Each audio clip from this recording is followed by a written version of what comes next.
Aztec Safety is #1 for online safety training. Aztec Safety is the proud sponsor of the Aztec Safety Challenge, the #1 event on the World Curling Tour. And Aztec Safety has been a proud sponsor of Team Jacobs on our quest to represent Canada at the Olympic Games.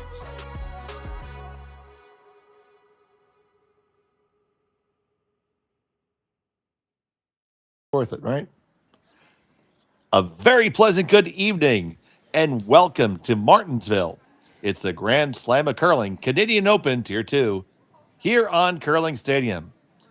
We have this matchup between Christina Black of Halifax and Kate Cameron from Manitoba. Happy to have you here, curling fans. I'm Dave Schmel. I'm joined by Sean Joyce, and Matt Hone is on our production. Sean, good evening. How you doing today, buddy? Well, I'm already shaking my head as you start out with a very pleasant good evening because we're in the midst of a blizzard here in Saskatchewan and Martensville. Where I know it's a blizzard, but it's warm. It's warm inside the club. Yeah, and most people are stuck inside of wherever they are. There's a lot of businesses in the city happen to close early today, so hoping that we can get dug out from under in order to be back to business tomorrow as usual. Fortunate, we were talking about it in our group chat amongst the commentators earlier on this afternoon when we started to hear about some issues with the highways and things like that. Of course, the highway between Saskatoon and Martensville, and it's a very short trip from one to the other, but it's an incredibly busy highway. And there were rumors that visibility was next to nothing and that they might be closing the highway. And I don't know how many of these teams might be staying in Saskatoon and driving out to Martensville. So I think there was a few worried moments there, but I think we're through the worst of it. And now all we have to do is watch a lot of curling. There's been some great shots made so far this weekend already. I shouldn't call it weekend. We're still midweek, but a lot yet to go. And we are thrilled to have the coverage of this Tier 2 event here with you on Curling Stadium. We'll have it all weekend long, all the way up through Saturday. You'll have all the coverage of all the games right here with us, so stay locked in. And now, for those of our regular viewers who might not watch the slams too often, a couple different rules in the slams, right, Sean? A couple of different rules in the slams, and they're not necessarily the same as they were in the last slam either, but one of them is you can only blank one end per team, per game. If you blank the second one, you lose the hammer. We are playing with time clocks here, even in the Tier 2, so you can see that in the window behind. And no blank ends during the round-robin portion. Now, last slam, they had no extra ends, rather. Or, pardon me, no extra ends in the round-robin portion. Last slam, they played that all the way through to the championship final, and then, in fact, it was determined on a draw to the button. Here, they are playing extra ends in the playoffs, but for the round-robin portion, so through to the end of Friday night, it's simply draw to the button if you end up tied after the regulation 8 ends. And, we'll see if we get into a game that's tight near the end, if that factors into maybe how teams call that 8th end. It's if you go into that 8th end and you feel like you're in a position, hey, we're going to have the hammer in an extra end, you're not going to take too many chances because you feel pretty good about your chances to win that. Well, if it's a coin flip, if you got to go to a draw to the button, maybe you play that 8th end different. And I'm not sure that's necessarily a bad thing. The argument that people would make is that, well, if you've played that whole 8th end or the whole game and you've played that 8th end to put yourself in a position to have hammer in the extra end, you've earned that hammer and you should have the chance to score your deuce. The counter argument to that, and what I would maybe argue myself, is if you're still tied after 8 ends, you haven't earned anything. You're tied. The other team has done just as much as you. So I kind of like this. Force them to, if you want to win the game in 8, then you have to play to win the game in 8. There's none of this play to tie it in 8 and have the hammer in the extra end. So here we see the stone coming down from Taylor McDonald. Not quite going to get by. Yeah, going to clip the guard and spill it into the rings. The stagger on the reds means that it's still hard for her to get at that yellow stone at the back of the forefoot, though. So she's going to place something to move those around herself right now. Black has last rock here.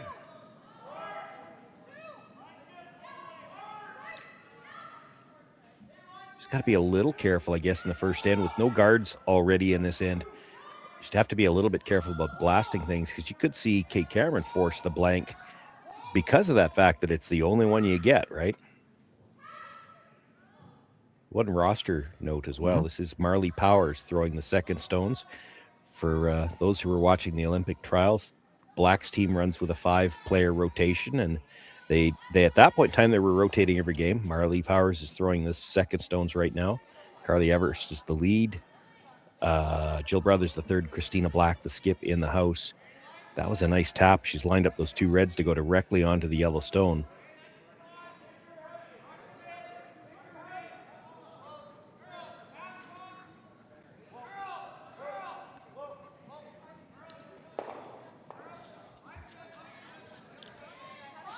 And how's the ice surface been running so far? I didn't get a chance to look at it yesterday. I've been watching today. Plenty of movement and lots of late movement as well. So you can come around guards without getting that tight to them. And it's really easy to swing out the other side. You've got enough movement that you can play those tap backs, the hack waders around guards, move things through. It's the kind of ice these people love to play on. Now, I will say that some of the teams that were in Swift Current last week may find that it takes them a bit to adjust because it wasn't curling quite as hard last week. So you find when you play on something that's a little bit straighter, and it certainly was finishing Swift Current, but it didn't have as much movement overall, you can get some, I don't even want to call them bad habits. You can get some habits into your delivery. Just you throw it for the ice conditions, and then you get into, some of these teams started Tuesday night. You get back on the ice Tuesday night, and it's running that much different from what you saw only 48 hours earlier. It can take you a game to get back to having that positive release again. I know that I've got the roster or the standings up here. Christina Black lost her opening game. Kate Cameron won hers. They play 4 games through the round robin portion to qualify for those playoffs. Black certainly doesn't want to lose the second game early. That would put them behind the 8 ball early for sure. Well, 2-2, you're probably looking at if you can stay 2-2, the tiebreaker scenarios. You need to get in off your cumulative last stone draw score, and that's always iffy.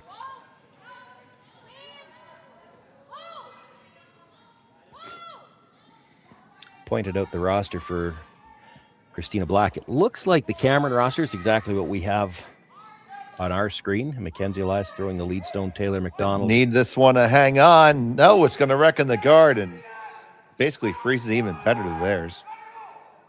Well, I don't see a blank coming. Once again, excellent detailed analysis by Sean Joyce. Looking at the double, you could almost make the triple here. Probably could. No, well, you'll spin up a little bit, yeah. And doesn't need to get the third one out, but if she moves it, what would you say, 8 inches, then she brings that one at the top of the 8 that's still partly into the 12-foot. It comes back into play as well. So here's Jill Brothers. After this. Absolutely. So here's Jill Brothers with her first. We're on first rocks right now.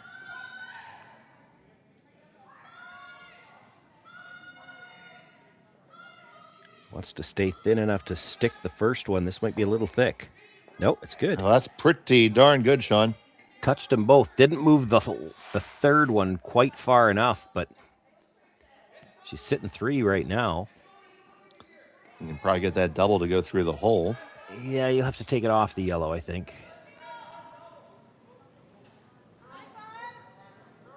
Now, talking about the ice install while we were at Swift Current for last week's event, the Dominion Securities Fall Showdown. It was, we were getting pictures from James Gordon as he was flooding the ice and getting it ready for this event. This one's kind of thin. There you go. You get it. It's going to go out the back. Yeah, it gets the double, but loses the shooter. Now an opportunity for Black to lie too with a good split.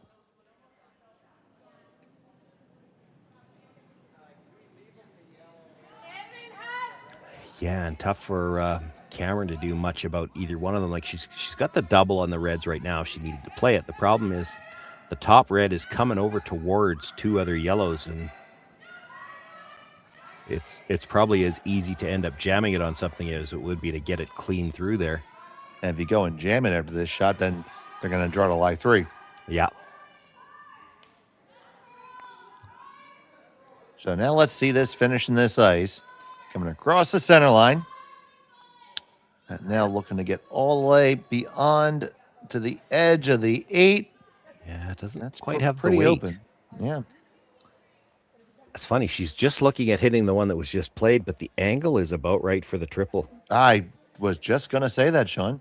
It's You see over to that the top. You hit the first one over the top of the second one, and your shooters play the double, play the crosshouse double, and you're awful close to getting all 3 of them. Yeah. You see that 90-degree angle between the stones.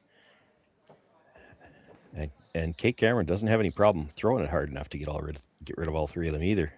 Oh, for sure. And she hasn't even looked there, Sean. Well, she did glance at it, but I think what she's, I'm guessing a little bit, but I think what she's looking at is there's a bit of air there. If she gets any piece of her rock underneath cover at all, she must be thinking she could be shot rock. I'm not positive. If she rolls over behind the yellow at all, she might not be shot rock, and that doesn't change the shot for Christina Black.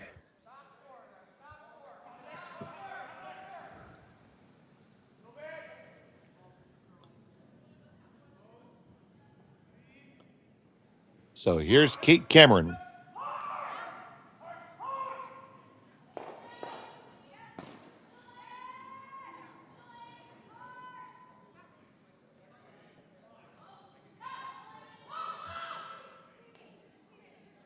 Need this one to cross over just a touch. Let it go too far. Yeah, it's not shot rock. Not at all.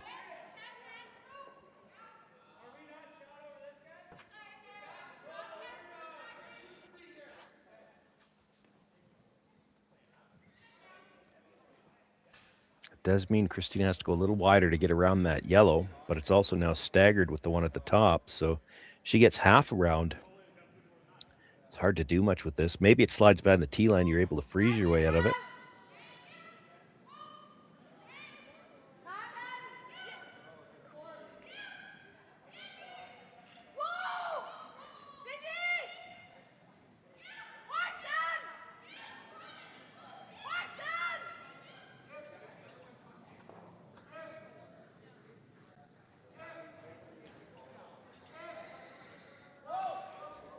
So Black going over the shot with her team. Yeah.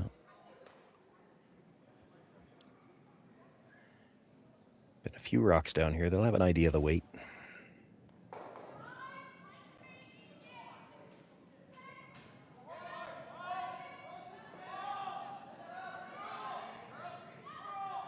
This one looks like it has to simmer. It looks a little hot. Now it digs in. I was just thinking, we don't have mics directly on the players, but there's a mic out there, maybe a couple of mics on cameras, I'm not sure. So we can hear a little bit of the noise out there. I heard somebody call 7, but then I'm not sure it was on our sheet. There will be 2 women's games out there, so 2 women's games, 2 men's games, I think has been the draw all the way through, so. The nice thing about that, I guess, if you want to call it that as a skip, this is what I like. So you've got 1 game from each pool, 2 men's, 2 women's games. It makes it, as a skip, I'm going to pick on the front end, sorry. It's real hard for the lead, the second, to be scoreboard watching because there aren't a lot of games out there that matter. Just focus on your own game, which you should do anyway, but I got news for you. Sometimes I get a lot of updates on what just happened on the other sheet, and I'm wondering how they know.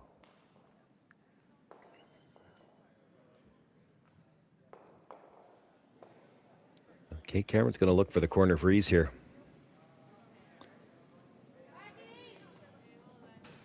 Brock, that has to be thrown well, or else you're going to be in a lot of trouble early. Yeah, you heard back 8 there. There's the potential for the if you leave it short, there's the the yellow onto the one you're about to throw. There's a double that way.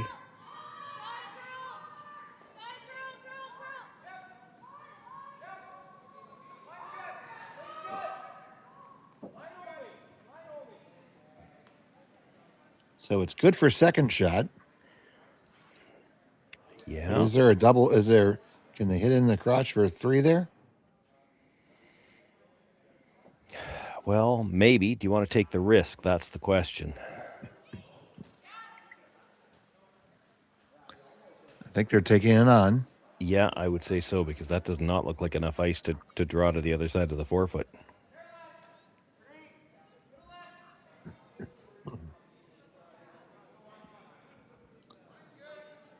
So Christina Black.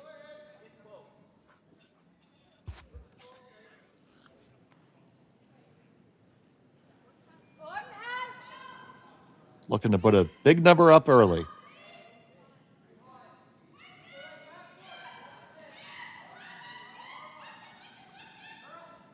Final stone of the opener.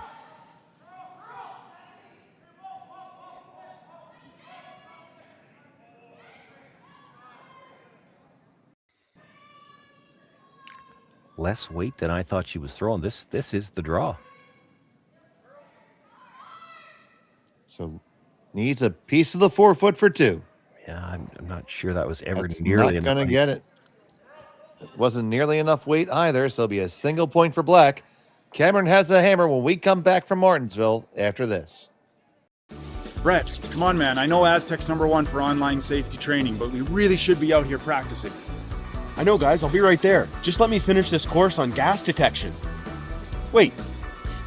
Do you smell that?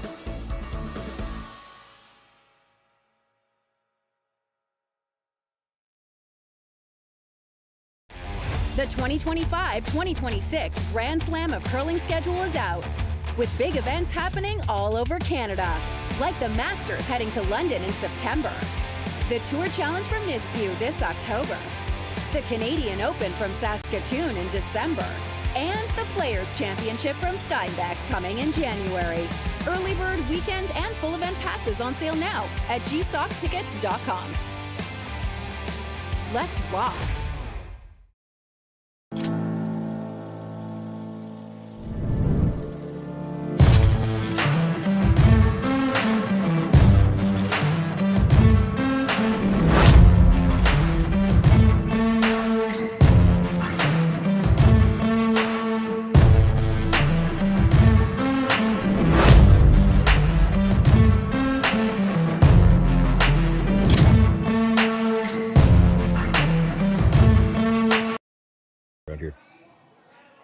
And welcome back to Martensville. It's the Grand Slam of Curling Canadian Open Tier 2. Second end of this game, Cameron has the hammer. Black took a single in the first. I'm Dave Schmel, joined by Sean Joyce. And Sean, it's our first look with Cameron here with the hammer. It is. But I was just noticing again as we came back from the break, and I mentioned it to you before we started the game. I had a game earlier today. I had 2 teams with primarily red jerseys and black trim, and now we got 2 teams with primarily black jerseys with blue trim. And they're going to have to start doing home and away jerseys if we're going to do this, because it does get hard to tell. Like right now, who's supposed to be sweeping this rock? And just another thing there, so if you look at the back of the jerseys, Team Cameron is throwing Yellowstones, but in the back of their jersey, they have an advertisement that's in red.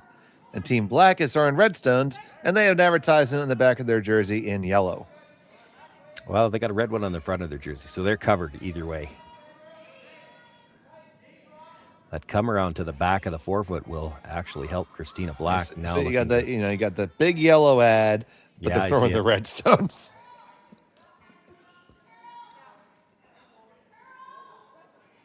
Yeah, it is all the way down. And will they lock right up there? That's not bad. Yeah, they probably didn't necessarily want to lock right up there. They would have liked to have been dead in behind. They've left a little bit of room. Certainly with the amount of curl there is here in Swift Current, you can get across the face, even playing this turn, get slightly across the face and angle it to be able to pass that yellow at the back. Don't need to move it right now. You want to always, when you're freezing on rock like this, when there's one of your own behind it, you'd like to get it on an angle where when you do hit it later on, you could clear the back stone. This looks like it's got nicer line.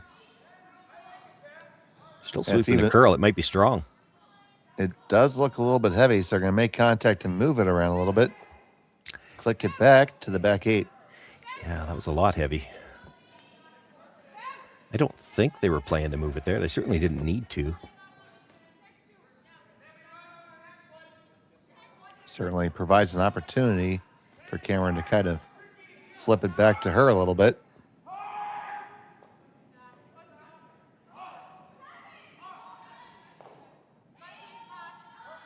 So Taylor McDonald. Well, this is Marley Powers. This is the black team. See what I mean? Oh my goodness! Everybody wearing the same color. Son of a motherless goat, Sean. There's no sons out there. It's daughters. Nothing but daughters.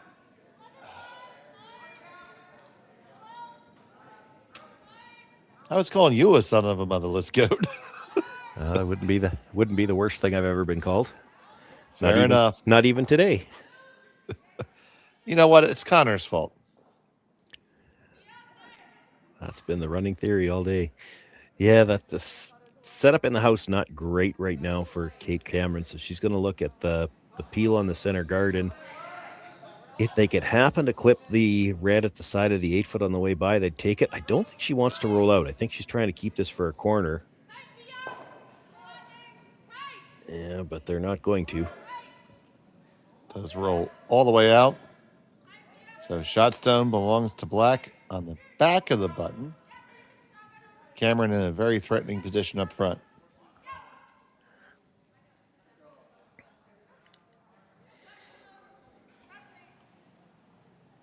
So Marley Powers still throwing second stones for Team Black. This one just looking to pick it off, and they do and spin up a little bit. Probably left a double back. Yeah, left a double back, but you could be looking at a blank here, and that's you only get the one. So to choose whether you want to take it or not. Yeah, well, it's one of those things where if you knew you only get one. Ideally, you think, okay, well, we're 2 up late in the end. Or late in the game, we blank then. If you have to blank while you're trailing in the second end, boy, you're up against it for the rest of the game. You're easily forced after that. And they're just going to kind of roll up on top of it. That might drag enough that if you hit that right on the nose, you could double the 2 yellows. They could also do what seemed to, looking at both options, either drag it or flip it and roll open. Yeah. Hard to pick it clean, but I mean, if you throw quiet weight, which is what they seem to have indicated, and hit about 3/4, as you touch the second red, it's just going to go back towards the freeze. It's not going to go very far. So brothers, that's more weight than I thought they were throwing, and that's what Jill says. She's pointing skyward.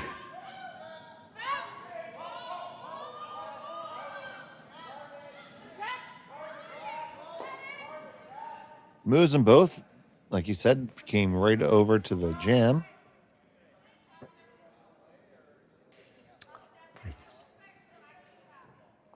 I was going to say, I think I'd be freezing here, but she's going to play the hit and roll across.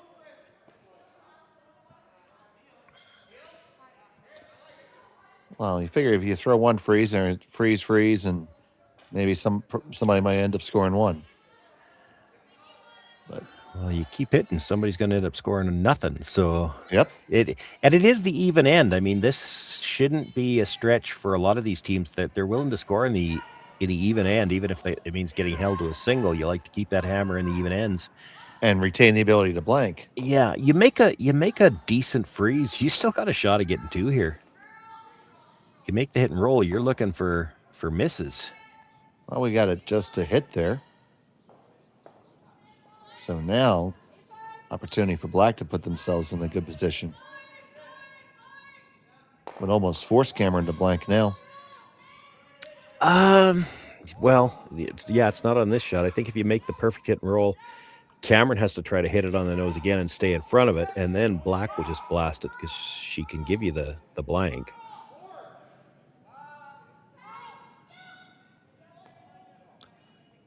So pick it up right out of brother's hands.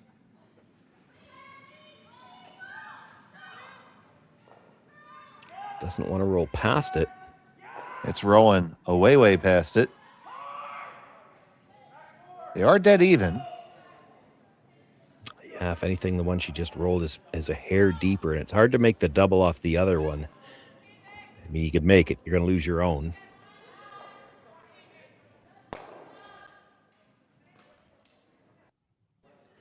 So what Kate's thinking, you nose it, they hit it again, and then you should have angle for the double.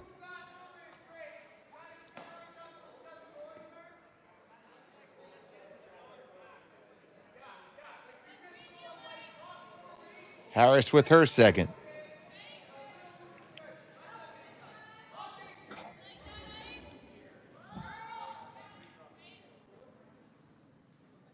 This has to curl.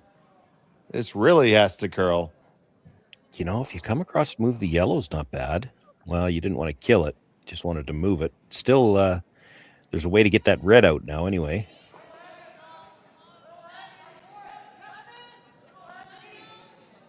Wow, that's brave. Black looking at throwing something to the top. The 8-foot, you're giving her a chance to make the double for 2.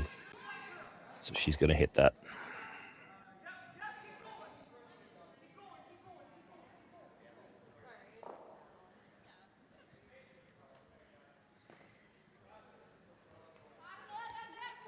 Trying to just the short little slash red on the yellow. The trick is going to be to make this and hold the shooter. She'd like to hold both red ones in the rings.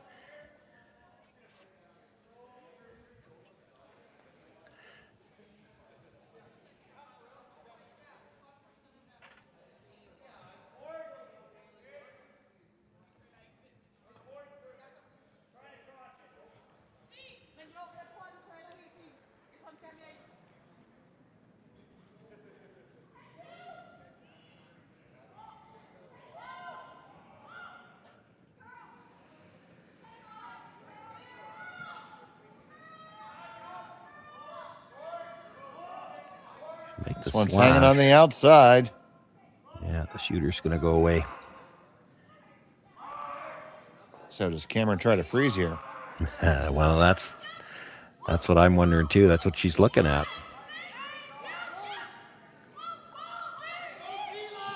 Also talking about hitting and rolling in front of that stone that's just out of the rings. It's pretty far out of the rings, though. Yeah, hard to tell if you were to actually jam on it. Well, if it rolled a little bit towards the center line, I think it would be in. I don't know if you dead stuffed on it, if it would be. It would be really close. You know what? If there's the threat of it, at least you want to put it in Christina Black's mind before she throws the last one. It might influence her throw.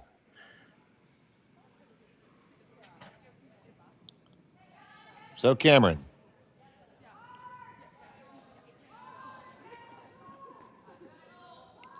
Did not look to me like this one is over curling. It's hard to even get a piece. Will they even get a piece? No, it is a flash. Yeah, that did not look like she got out to the broom. Again, we're not right in behind, but she definitely came over the top, and I'm not sure she was out to the broom at all. So now for Black, a chance to come in full 8-foot probably. You could even just bite the 4-foot, although I think you bite the 4-foot. Kate Cameron tries the double. She is typically, last rock notwithstanding, a very good hitter.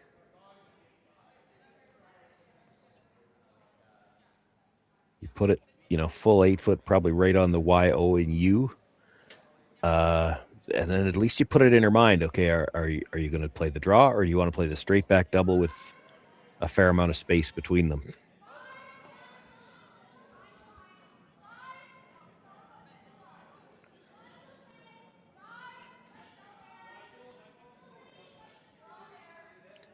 Line looks pretty good. You don't want to slide in so deep that you can just hit it on the nose. So right there at the top of the button, pretty much dead lined up vertically. Yeah.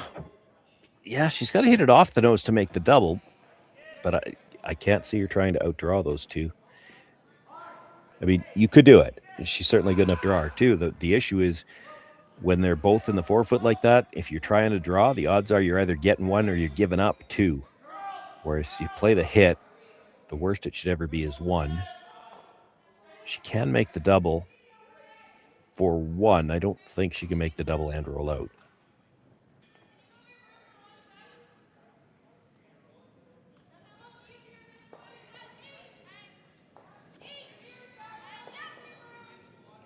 I think the discussion there is which side does she want to hit this on, because she does have to make the double, so you got to hit it slightly off the nose one way or the other. So Kate Cameron facing two, final stone of the second. It does not look like she got out to the broom again. This one's going to be pretty close. No, she nuts it, and it's going to be a steal one for Black. Cameron will have the hammer in 3 when we come back to Martensville on Curling Stadium. Welcome to the RockShop.net, the official store for the Grand Slam of curling. Whether you're looking for the best hats, stylish clothing, fun toys, or unique accessories, the Rock Shop has it all. Shop online anytime at therockshop.net for exclusive Grand Slam of curling gear, or come see us in person at your next event. TheRockShop.net, where fans find their favorite curling gear.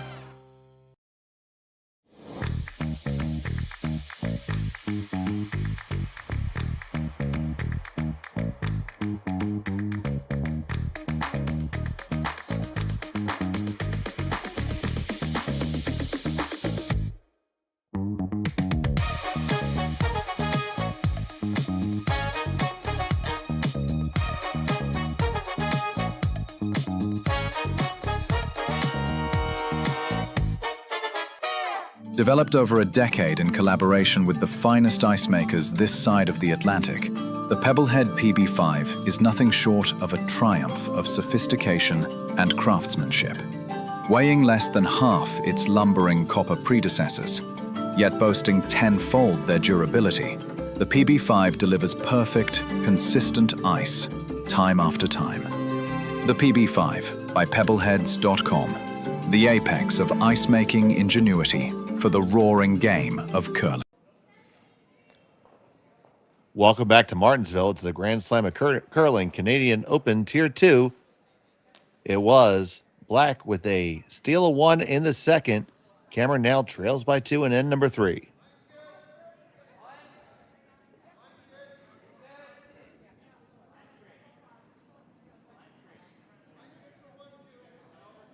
Just a little bit off on that last hit there, Sean. Yeah, both of those hits outturns on both of them, a little more weight on the second one, but and again, I'd love to have a camera right in behind to see how she threw it, but it certainly didn't look to me like she got all the way out to the broom on those two throws. And I mean, I feel like I'm in a better position to have an idea with that. As a tuck delivery myself, you got an idea where she should be as she crosses the hollow lane. She certainly comes over the top on her outturn. A lot of the tuckers do, because it's hard to keep your wrist cocked back to the 2 o'clock position when your arm angle's that low.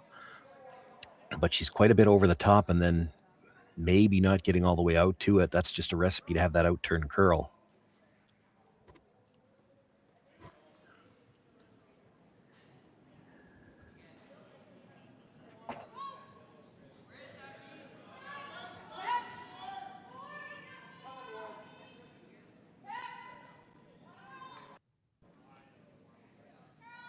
So Team Black looking to pick this one out. Roll the shooter over to the side. They do just that.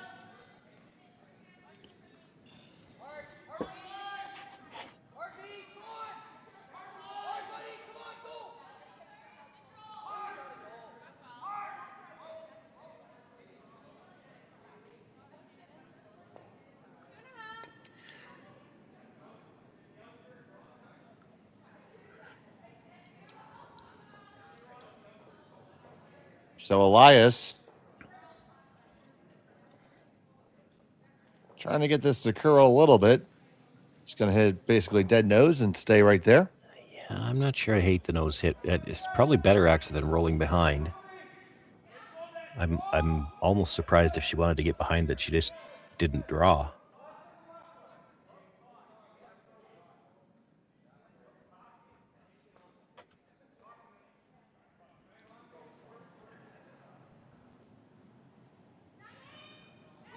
So both teams in this game get their thinking time and 2 timeouts.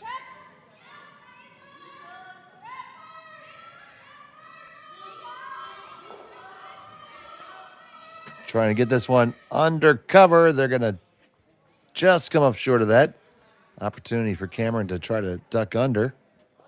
I'm sorry, maybe it's just me, but Marley Powers, does that not sound like that should be her Avengers name?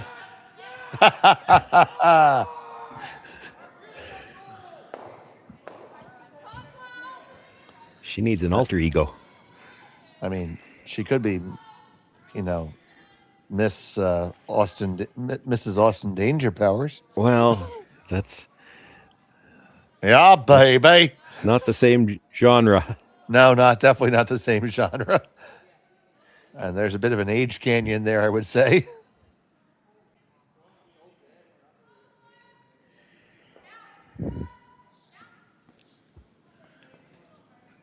Well, she needs to use all of her draw powers on this shot.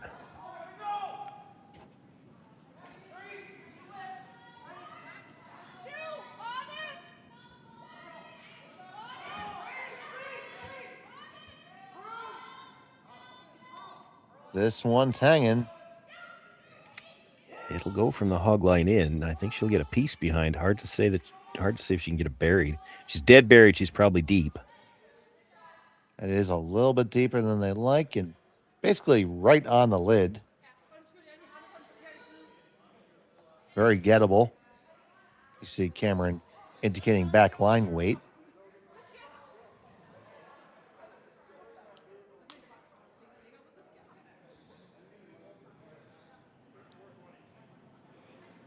McDonald.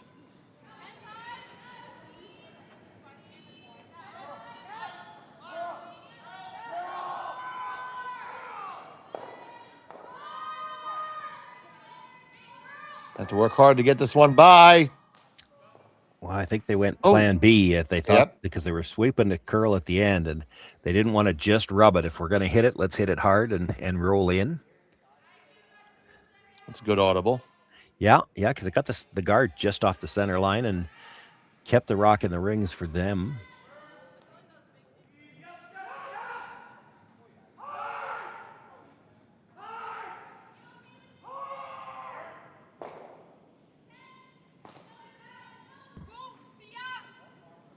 Sometimes that's the trick, it's if you can still get something out of your misses, as opposed to, those dreaded 0 out of 4 on the score sheet.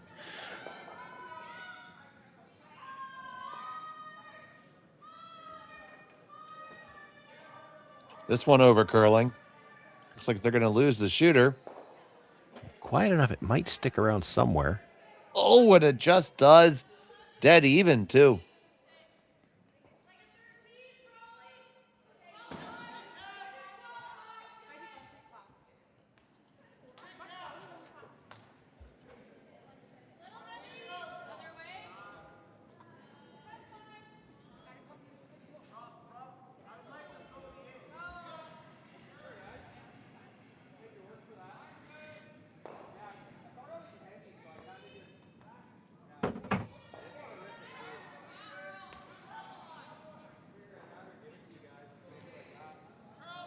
They need this one to curl buckets. Yeah, just to stay. She's not getting the cross they were looking for. Now it's quiet enough, it will stay. And just be shot. But the force is looking more and more likely. Yeah, that rock on the edge of the 12-foot, I think the force was always there. There's starting to be some shrapnel pile up the back now, too, though. you know that, and we've seen it already, you get a rock around that center guard, Christina Black would be able to chase it, but the more red rocks there are hanging around back there, the harder it is to get it out. So I think here comes your come around. And if you're dead in behind, to chase from either turn, I mean, there's room to get it out, but there's also room to jam it, regardless of which turn you might play.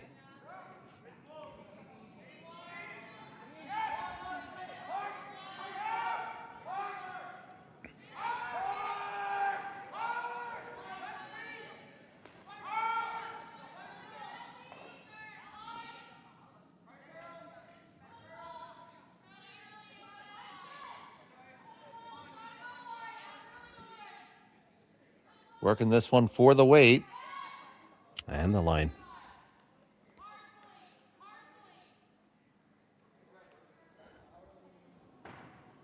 Going to get into the 8 foot, and they are full 8. But half out in the open on the other side. Mm-hmm.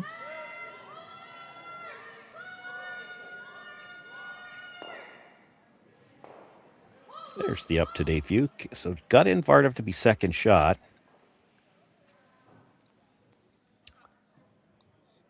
Christina Black's looking at the draw. She's got to be a little careful. You know, you've still got to get by that yellow at the top of the 8. Not impossible the way this ice curls to get dead buried on that. But if you leave it half open on that one, you could leave a double on this one you're about to throw and the shot stone back 8. Now that rock at the top of the 8 foot could end up as the second point.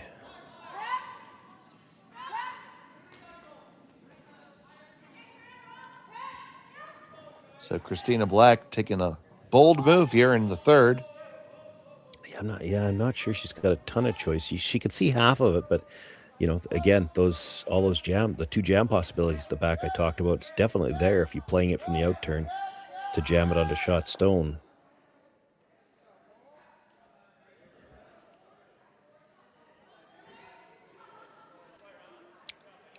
I'll be honest, I'm surprised you don't see that more often from some of these skips that are wearing extra layers just to stay warm when they're holding the broom. I'm surprised you don't see them take that off to throw, just because of the bulk. We saw a lot of that last week at Swift Current. Yeah, I'm trying to think who it was. She was throwing and still throwing her rocks in a full puffer jacket. This one is light. Can they drag it far enough? Is that good enough, Sean? Yeah, you know, it's probably better there than, you know, if they drag it another foot and a half, she leaves the double. You could make a play on that stone. It's going to be tough to get shot rock.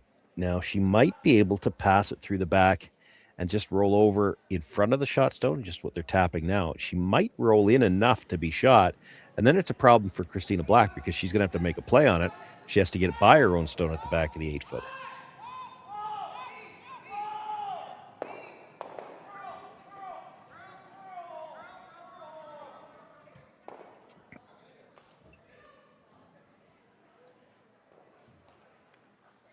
Just looking for a little broom side roll. So she rolls right to where the broom is. That's pretty good because Christina Black can't roll back to the middle then, or she'd jam it. And if she noses it, she's going to leave the double.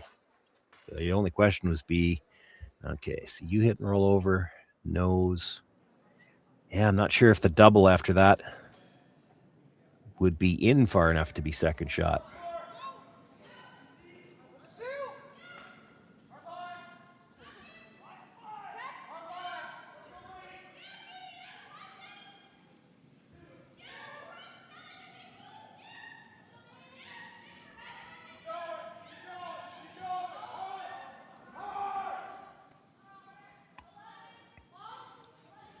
Trying to walk this one over just a little bit.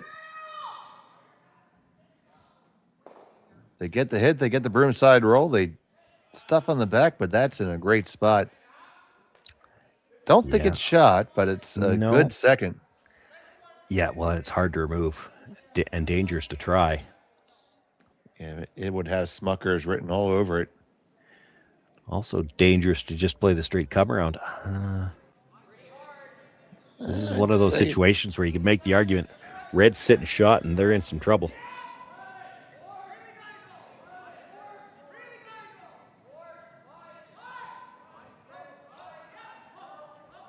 So they're going to play the come around. Yeah. Better make it, Sean. Yeah. There's not a lot of good misses here. I mean, I guess the same spot would be okay.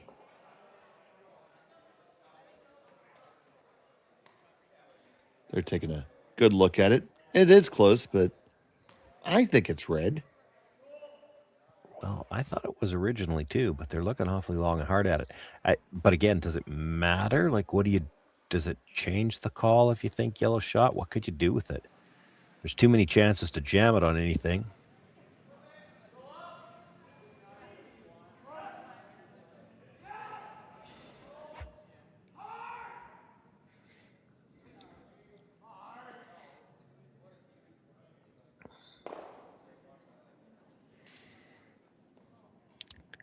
If you were sure the red was shot rock, you could actually bring this in deep enough to get them dead even and not leave a double.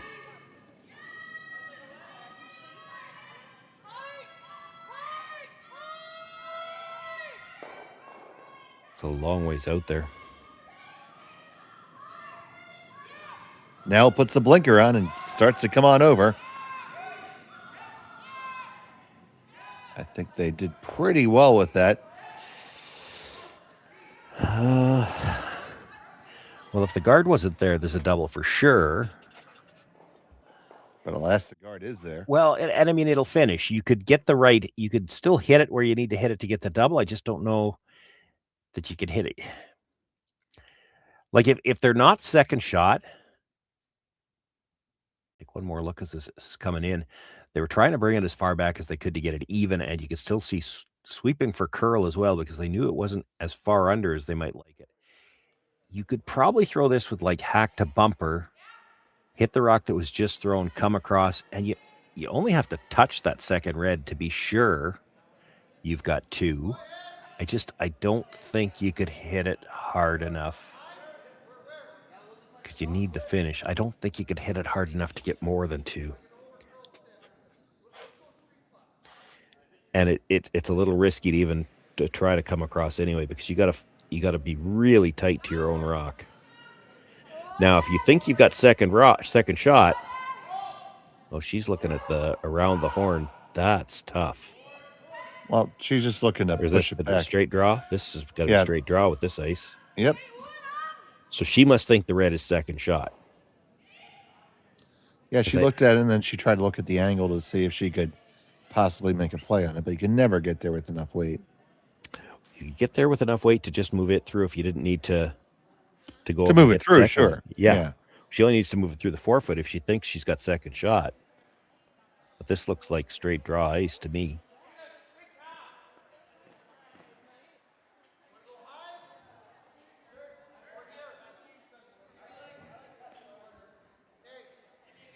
You know, that's 4.5 feet right there just to the edge of the red stone. That looks like straight draw ice to me.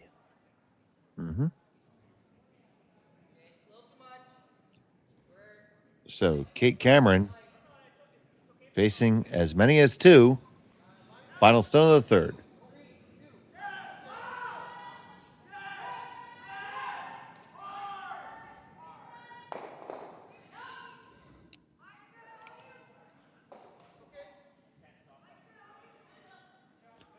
They are working this one hard. Yeah, they're going to have to for line and weight. This looks short, Sean. It is quite short. So it's one for sure. We might get the measurement. Yep, they are going to get the stick, I believe. So you can put your guesses in. We're playing for 243 curling stadium bonus points. The cutaway on the Flynn logo gives you a bit of an optical illusion, so I think it's probably closer than it sort of looks, but I still think it's red. So here in Martensville, they use the finer micrometer.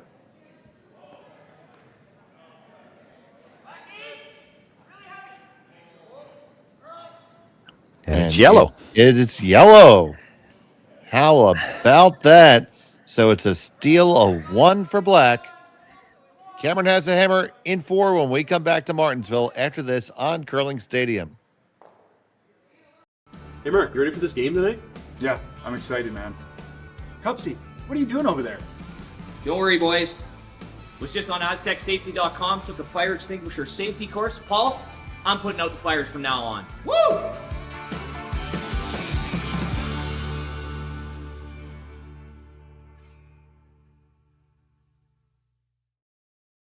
Welcome to the RockShop.net, the official store for the Grand Slam of curling. Whether you're looking for the best hats, stylish clothing, fun toys, or unique accessories, the Rock Shop has it all. Shop online anytime at therockshop.net for exclusive Grand Slam of curling gear, or come see us in person at your next event. TheRockShop.net, where fans find their favorite curling gear. Who knew after 20 years in real estate I'd have to make silly videos for Instagram and come out behind a tree? Still, we need to do this stuff. Why can't I just door knock into open houses like I did in the old days? That doesn't work anymore. Okay, so it's because I'm sitting here behind a tree. Come use us for real estate.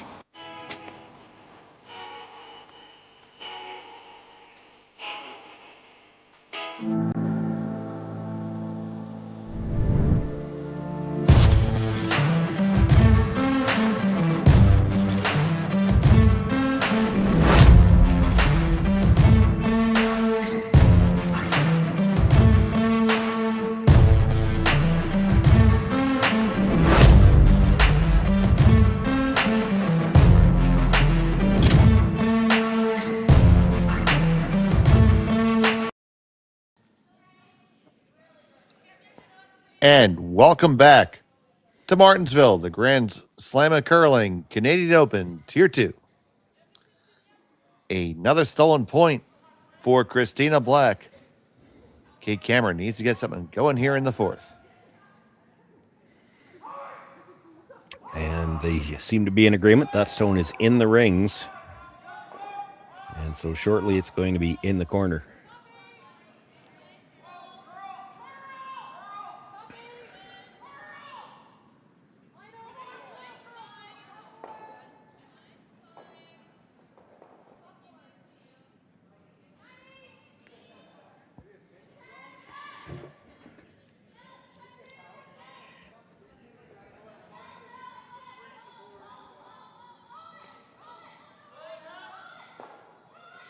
It's in the corner. Are they going to slide underneath their own? They get edge on edge. Corner guard's going to come back. Or get there for the first time. Yeah.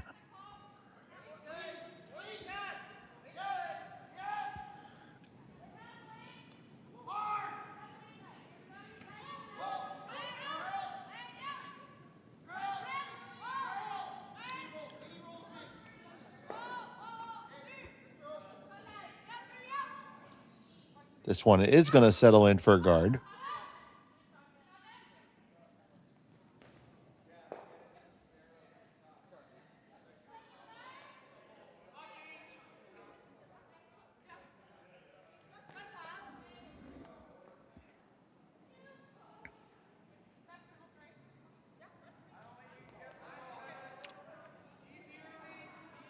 Black looking to play a guard here. I'm almost surprised by that 3 points up. I thought she'd come in again. Well, the inset is frozen there, so. Well, she did seem to be indicating just to play the guard on the stone in the rings. And that is indeed what she's doing.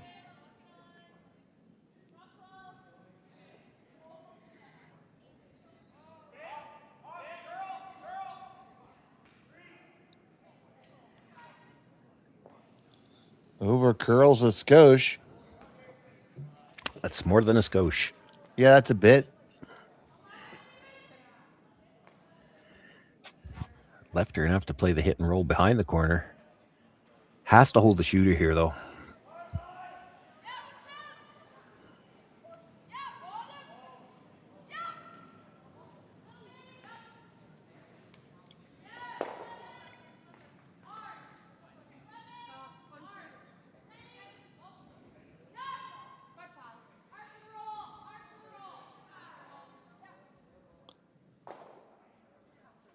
I left that a little bit too long.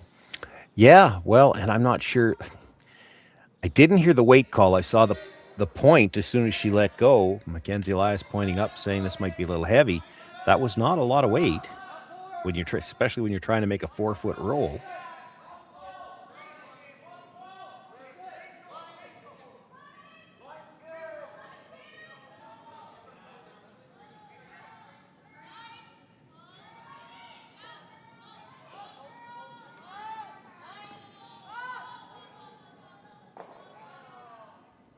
It's now black with the roll underneath the Cameron rock. Yeah, I'm not sure she wanted that, though. That's going to open up the chance for Cameron to go around the staggered centers.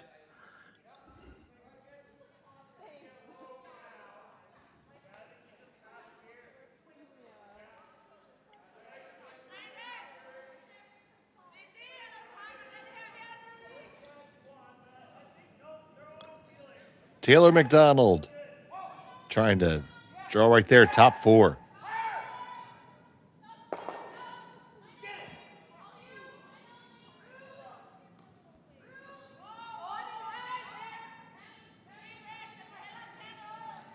Looks like the weight's right there, and now it just really took that turn. Settles down just behind the tee line.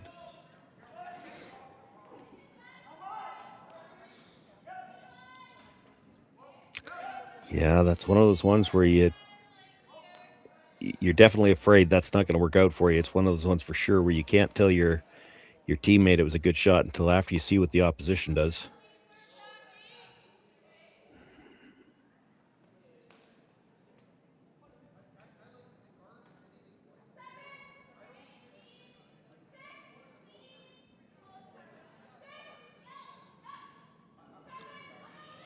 So the first from Jill Brothers.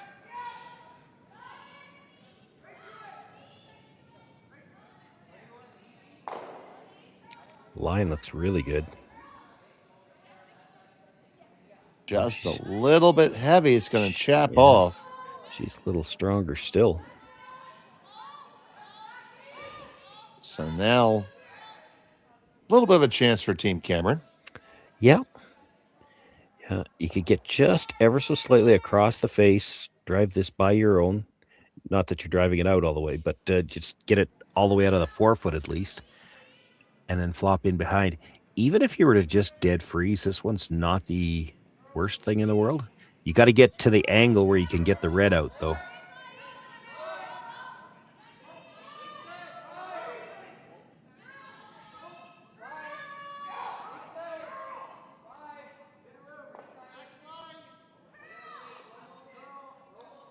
Needs to come up to avoid the jam. Yeah, just too much worry about making sure you moved it out of your hand. You had to make sure you got to the line out of your hand, and then you worry about whether you could move it or not. You could have frozen to that, would have been fine.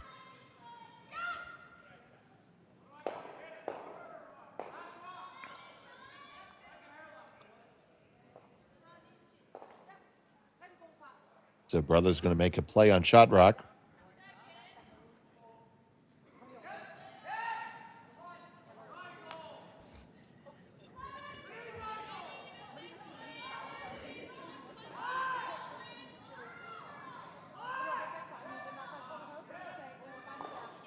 Try and get this one to walk over a little bit more. It's only going to be dead nose right now. That's where it stays.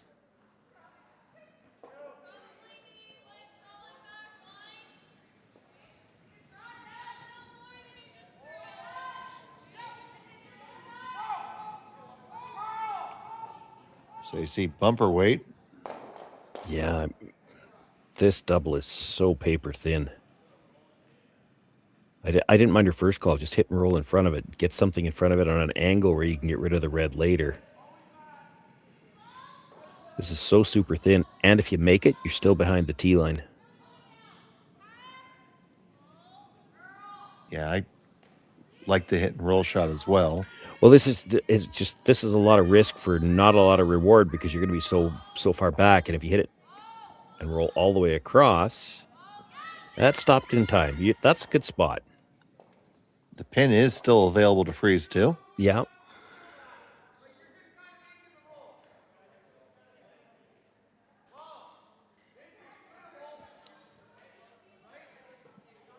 if you put this somewhere where they can play the squeeze, the yellow isn't likely going to go very far.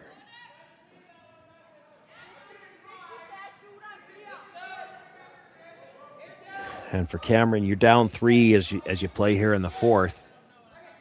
You're going to probably have to leave some stuff behind once in a while, and you're just hoping for a bit of a break. So that's where she's at right now. You get a freeze that's not exactly perfect, and she might be able to squeeze it, leave the yellow there, get one red out, and at least pop the other one out into the open. If she can do that, there's potential for a big end. So Christina Black really needs to lock this on pretty close to dead nose so that there's not a lot to do with it.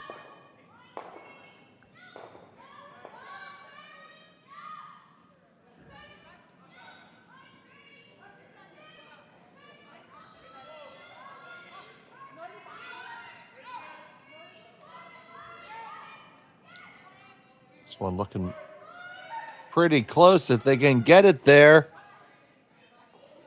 Oh, that is beautiful.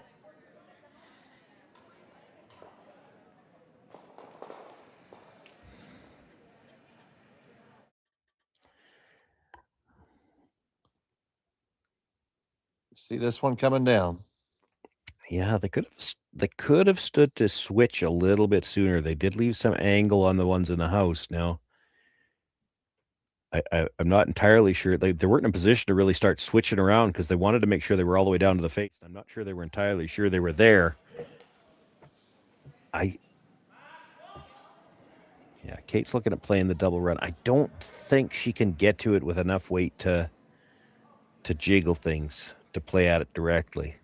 I mean, if you could get to the nose directly with just, back 4, back 8 foot weight, you jiggle it so that it clears the yellow, you're okay. But just based on the shots that we've seen coming in there so far in this game, it doesn't look like this particular intern finishes hard enough. Side?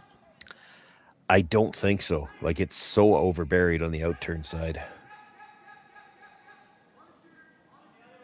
So she's playing the double run. The first guard slightly across the face of the second, have it come straight back.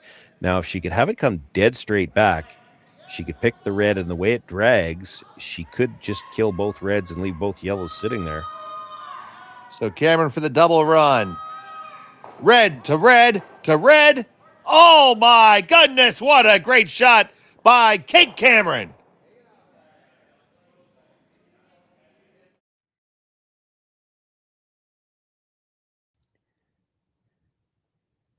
She lined it up. She threw it. She's had a few issues with the outturn hits, but her intern, she seems to have been throwing a little bit better. And this one was so precise. She's got to get it just across the face, enough to go straight back. Still didn't lose the third rock, but pushes it to the back 12. The yellow stayed pretty much exactly where it was. Now it's half open through the port. It's not a gigantic port. Yeah, I mean, how good was that?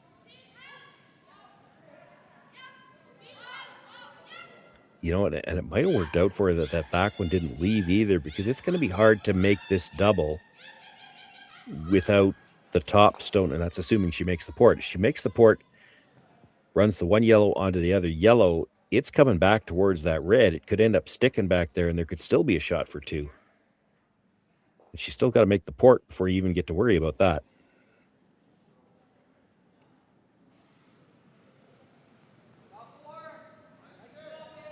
The final from Black.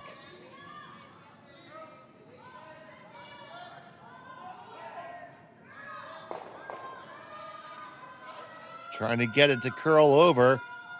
Just past the guard. They get the one. Do they get the double? No, it sticks right there. And Cameron will have a shot for the deuce on the outturn draw.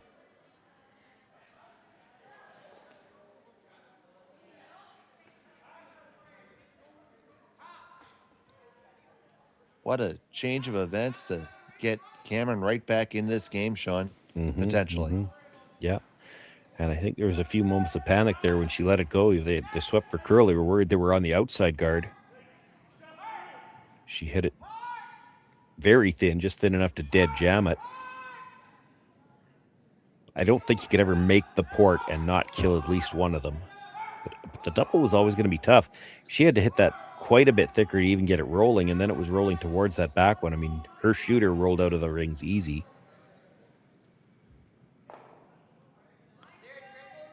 Final stone of the fourth end. Cameron has one in her pocket.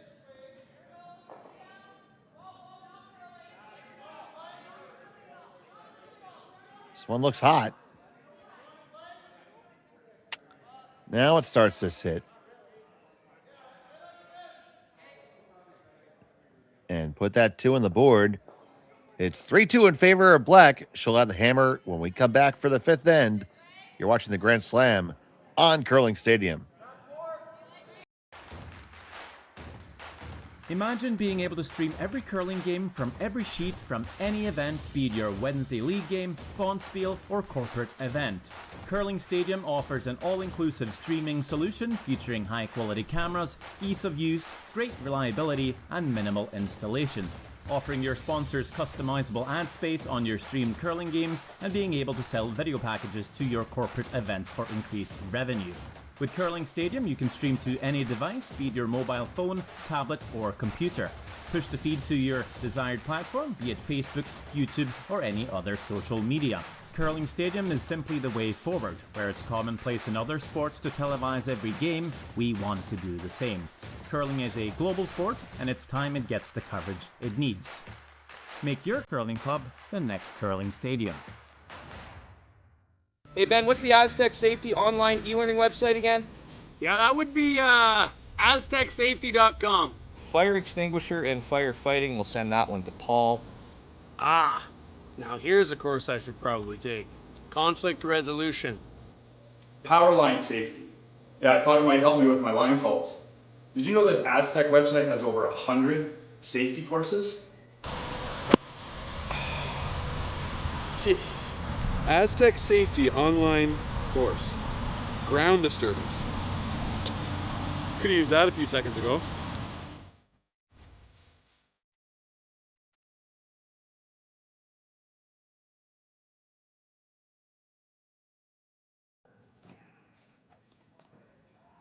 Welcome back. Fourth end, we're in the break.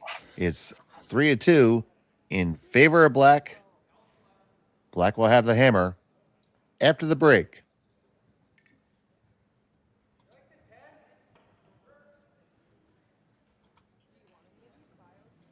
And let's take a look at the other scores, Sean. Well, we know there's only one women's game left on now because the other women's game just across the rink, Madeline DuPont started out with 4 and then stole each of the next 3 ends. She takes an 8-0 victory over Kayla McMillan. They've wrapped up after 4 ends. And then 2 games on the men's side right next door. And you can see a little bit of the action going on there. Jordan McDonald's team with a 4-2 lead over Mark Keene as they play in the fourth there. It is McDonald with last rock. And Reed Carruthers, Dustin Kaltoff tied at 4 apiece as they play in the fifth. Carruthers with last rock there. And that brings us back here. It was a big deuce there for Cameron in the fourth, set up by that big double run.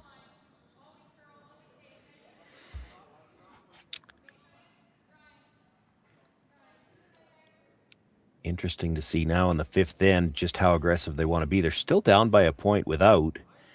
They get the tight guard here. They got a piece of the center line. And what I want to see is, are they throwing double centers here?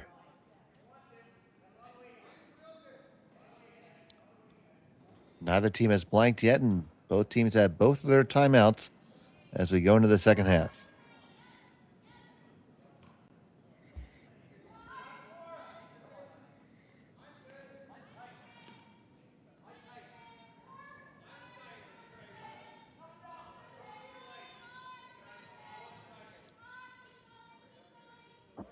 So Carly Everest only get just a little piece of it under, and Cameron's going to come right around.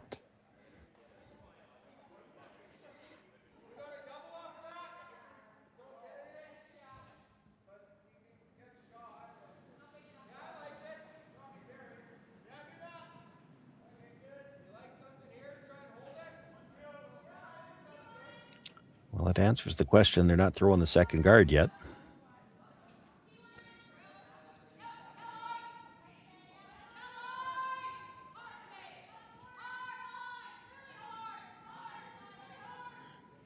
Really curling. It's not just the guard. I'm not sure by the red one in the house.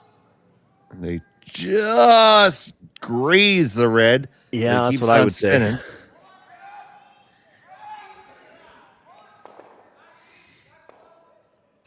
Ends up pretty much dead buried. Yeah, not bad.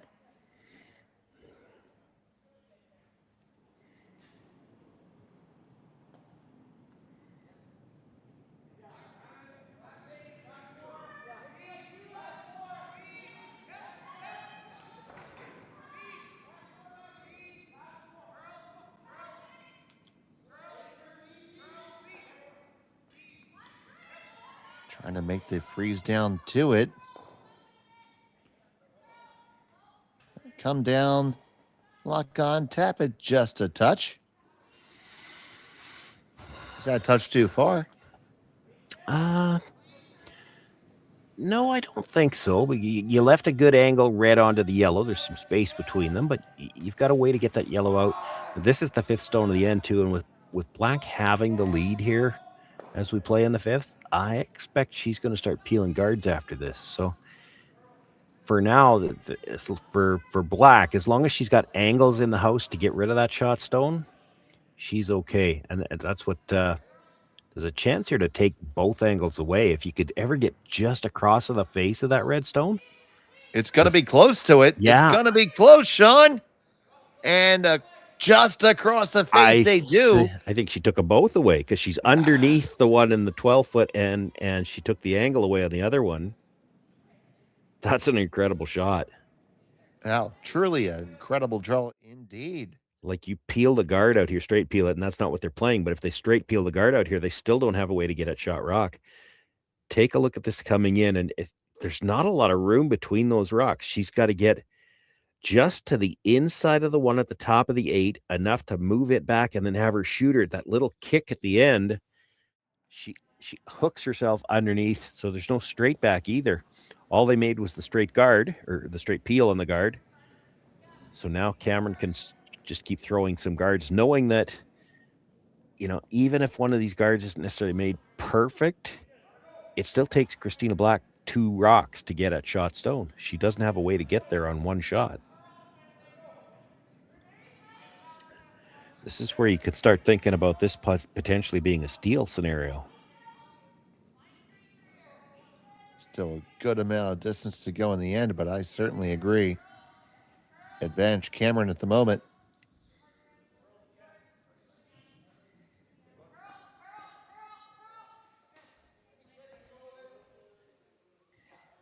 Good guard. Yeah, Christina Black needs to make a few rocks move here. So Powers just going to peel the one off the top.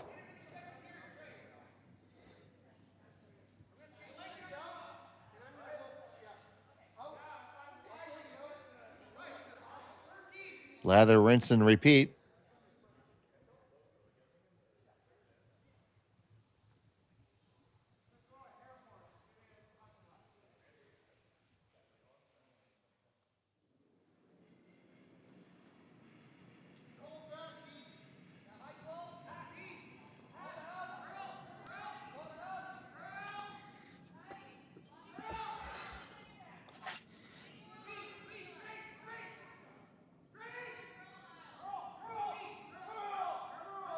Haven't touched this one yet. Plenty of pace, yeah.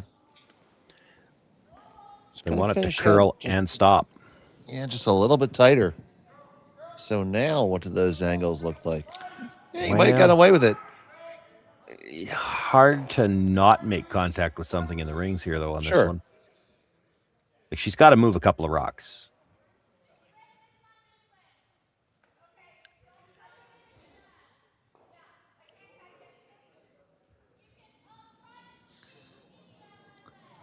So you take that one the way they're talking about. What else is going to go? Yeah, well, the direction they're hitting it now, they'll probably lose the yellow in the 8-foot and their own red behind it, but I'm not sure these are the first two I'd be worried about hitting. This one's really, really thin, and they only get the top one. That's a big miss, Shoney. Yeah, I'd have been going the other way. It's the one at the top of the 12-foot that's caused you the most grief. If you ever got the other two with a double, they're still just throwing one guard. Yeah, I think that was a missed opportunity to play the same type of shot, and again, not as much distance between the yellow and the red going the other way. It would have been awfully hard to pick it over the top. So chance for Team Cameron to make a better guard, and this one is better.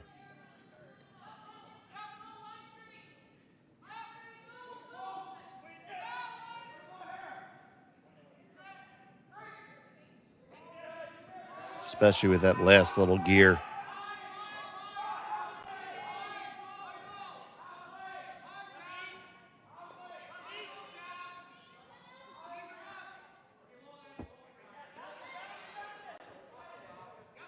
So look to be playing this double off the top two in the rings. Yeah, it doesn't look like she's throwing it real hard, but she's got to release that stone at the top to have any way to get to the shot stone.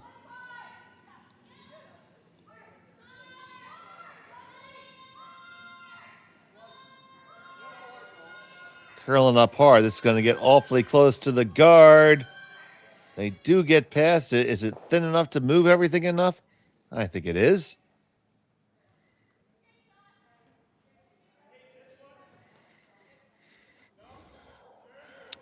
Yeah, probably does just enough. Still leaves room for Kate to hit this one, roll kind of back to almost a corner freeze on the red. It's still the same problem for Christina Black, is that the yellow-red in the 8-foot is still going to be kind of taking away any shot she's got to get at shot rock. This still has to be made. You under roll, you leave a double. You over roll, you leave a shot at the shot stone.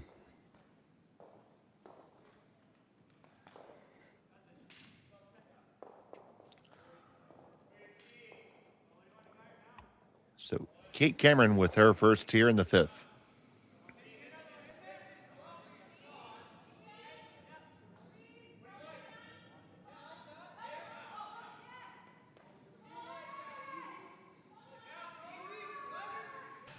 Working it hard, over curling an awful lot. Will catch the other one. Yeah, that's not helping. Shot stone dead wide open now.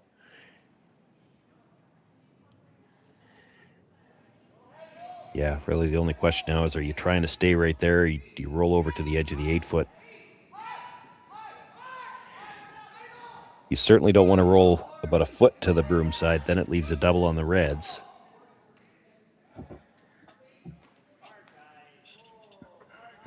They're not throwing a lot of weight based on them manicuring the rings there.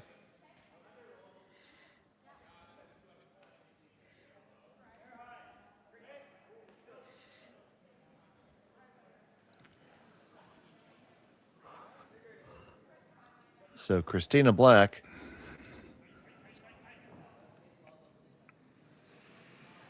opportunity to put Cameron in some trouble here.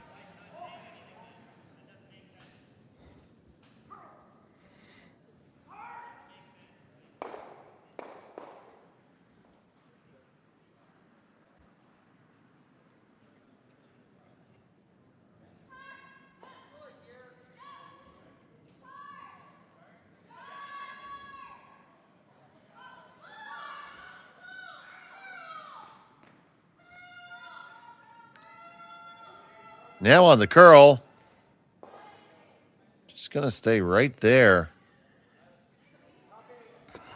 Probably good enough, though. I don't think she can get... I mean, there's air there, but I don't think she can get to that air with enough weight to kill the second red stone. Well, she might think she can. At the very least, you want to get locked onto it, though. You could at least corner freeze to it. Well, I think you're hitting that stone anyway. I mean, if you nose hit it, She can't hit it again and be shot rock, so you may as well hit it.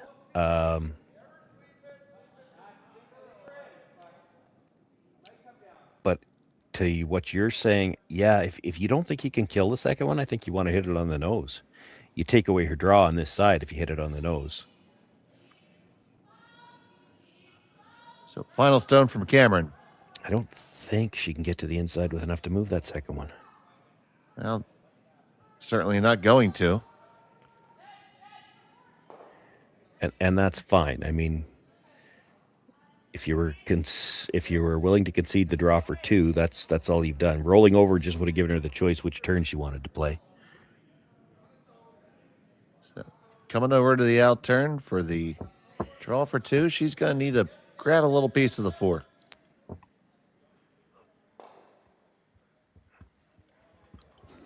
This looks awfully familiar. This was the shot she had for 2 in the first end. Doesn't look like a lot of ice to me, Sean. It didn't when she threw it in the first end either. I thought she was playing a hit. And she came up well short in the first end.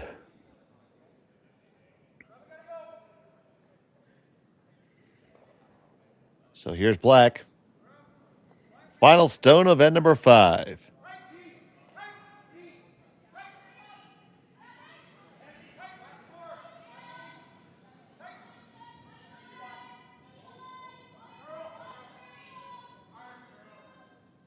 Weight looks better on this one.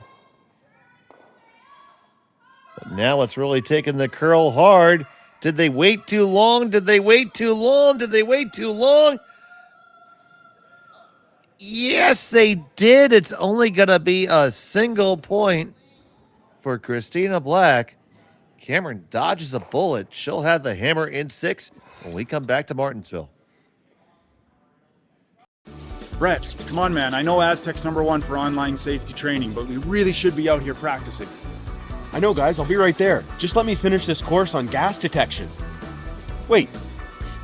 Do you smell that?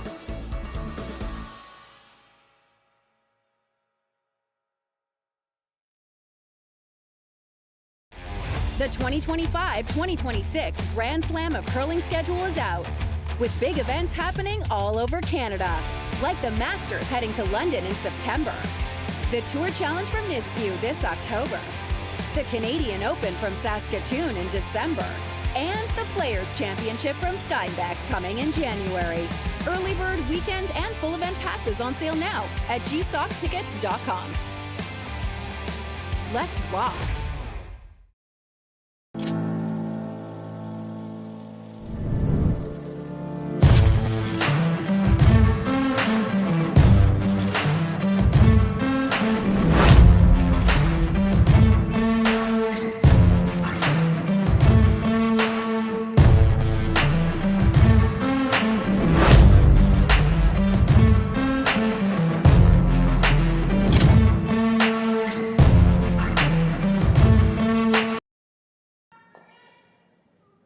Welcome back to Martensville. It's end number 6 of the Grand Slam of Curling Canadian Open Tier 2.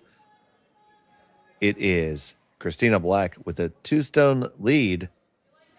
Cameron has to consider herself lucky to only be trailing 2, but she does have the hammer here in the 6th.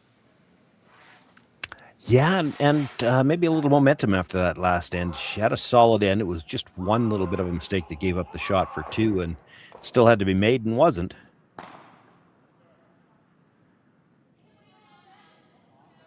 Dave Schmel and Sean Joyce here with you.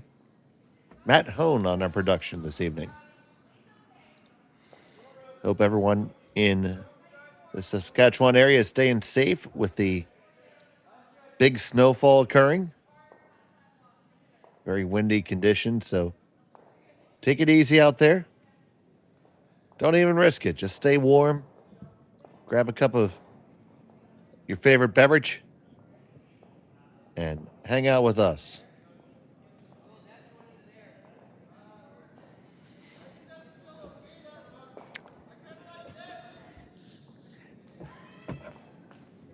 Well, I haven't done a lot of games yet this weekend, but this is shaping up to be the first box setup I've seen.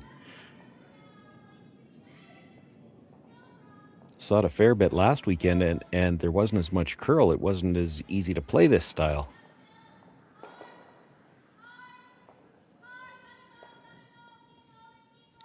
What we talk about with the backs, you see the center guard go up, then the corner. Here's the come around. They could come around their corner here. She's going to go after the one in the middle. Where it's maybe easier to play that box in ice that curls this much, it's easier to ignore that stone and go around the corner because you still always feel like you can get at that shot later on. When it's a little straighter, you kind of sometimes feel like, well, we better play the one in the middle while we can still get to it. They're going to talk about both options for sure. They are not going to stay. They are not going to stay in the box. Yeah, well, the fact that it's not buried maybe changes this a little bit.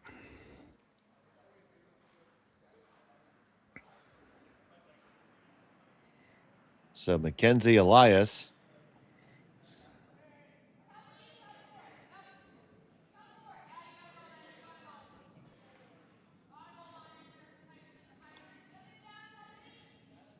Still got to be careful getting by the guard. That's in the no-tick zone. They are just going to skid by the guard. Tap it a little bit, rolled to the center. Nice angle for them. It's going to jam all day if they go after it. Yeah, and the shot stone for now is wide open too. So Black's looking to address that with the stone from Marley Powers.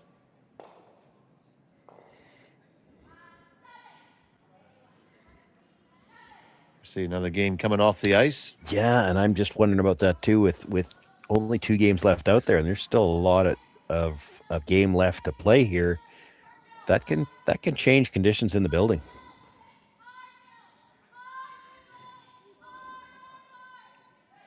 You get fewer bodies out there, and there's plenty of time yet for it to cool off in there. Something that certainly does come into play. We know the wind is blowing quite hard. We've actually had our cameras shake a couple times today.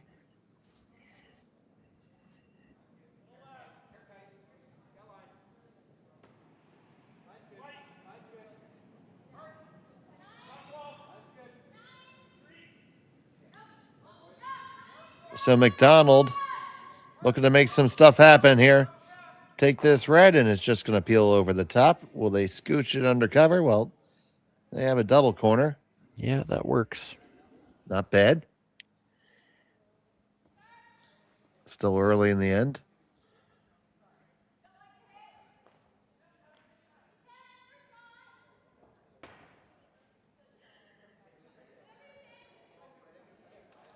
Black could make a play on the yellow stone. Why she's considering throwing the guard. Once you make the play on the yellow stone, Cameron's going to play the hit and roll behind the corner. You got nothing guarding your stones in the middle. She makes the roll behind that staggered corner. It's easy for this end to start to pile up on you. I still think it's the wise play, though, to hit rather than guard.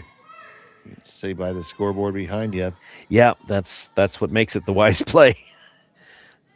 Yep, and Cameron's only scored in just the one end. Even though, to your point, it does feel like she has certainly found her stride somewhat. Yeah. She's looking at playing the hit on the higher of the 3 red stones, play the roll all the way behind the corner. Or at least that was the initial call. And if you make that roll behind the corner, what's going to happen is you're going to stuff the high red onto the one that's full forfeit. When you make the roll over, now the 2 reds that are left should be almost dead even. So Brienne Harris looking to do just that. A little bit of curl. It's close. This looks pretty good. They get the hit, the roll, and maybe a little spin back for good measure. Yeah, that's pretty good. Pretty good. You can see what I mean about those 2. There's some space between them, but that's pretty even. There's a double there. Say it again. To take out any one of those reds, just take it out clean. You're still not guaranteed to have an easy double. She got a couple of things out of this. She makes the hit, stuffs that second one. When she rolls across under cover, now you look at where the 2 reds are left. She's got a way to get rid of both of them in one shot, and that brings that rock behind cover back into the scoring area, basically. And Christina Black doesn't have the raise. She thought about the double peel. That's not without danger, too, because the top one is coming into the house somewhere. There's a couple of reds it could jam on. No, they're still going to try it. So she's trying to hit this thin and go over the top. I didn't see the call when they were originally discussing this. That is what it looks like. It's awful. Over the top, is there ever a chance that it goes into the back one? Well, there's a chance if you can get it over the top, but we're talking about hitting this paper thin to get over the top. It's more likely you're just going to jam the first one into the second one, and it's going to stay right there. Get the 1 second, and they do jam it right in there, and it stays right there. Sean Joyce, our prognosticator in chief. Yeah, they were so close together, and the comfortable angle, that's what was going to happen. And she couldn't really try to play the double peel the other way because you hit it slightly off into the nose the other way. So you're now hitting the second yellow really thin. All it's going to do is redirect towards those reds. Now, you might be able to miss them, but you got 2 of them to hit. And my luck says when I'm throwing that, I'm jamming one of them and maybe making the double. Right, and then when you do that, they hit the other one, and now all of a sudden Cameron's line 3. Love to stick this in the back, but it's not critical. Stick it? It does appear to be out. If we could. Yeah, it's hard to be sure. Very, very close. Too many old camera angles around. Yeah, well, yeah. Well, if we drop the score bug for a second, Matt. You can see white, but again, we're not looking directly over top of the rock. We're looking from the center line, so we're actually looking on an angle at the rock. It's hard to say. Now she's buried around the corner, and you're forcing Christina Black now to play the freeze. So still, this is the end Kate Cameron would like to play. She's playing the rest of the end on the corner. You see Cameron taking a good look at that. It still has a ton of room. It'll move. This is heavy and wide. Tough to fix that. Cameron ready to pounce. Don't want to pounce. You need to be able to get to it.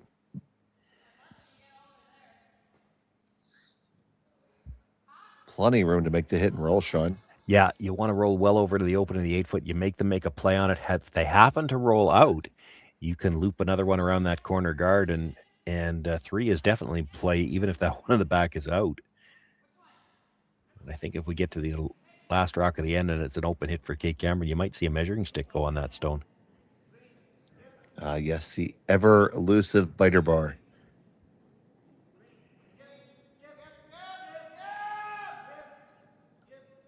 Like this is exactly the perfect timing for Kate Cameron where she's playing this. You make the hit, you roll to somewhere in the middle of the 8-foot at the back. If they roll out, you're looping around the guard again on Kate's first stone. It's an all or nothing shot for Christina Black. This is not getting by the guard. Got to stay in the rings. Spill it into the rings. It will stay in the rings, so they get that going for them. Yeah, that was never enough weight. She was never killing that stone if she gets to it. Opportunity lost. Yeah, not it is. Going forever yet, but well, it's close. You roll to the open side here. I'm not seeing a double ever coming to get that Yellowstone and 12-foot back into play. I'd like to thank everyone who's joining us from the McDonald Keene game that you've just seen come off the ice. Right here, it's Kate Cameron trailing by 2 with the hammer in the 6th over Christina Black.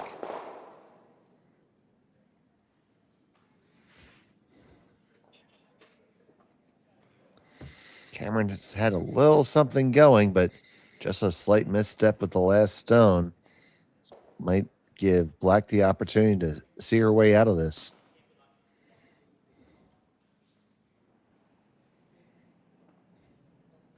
It's her first of 2 here in the 6th.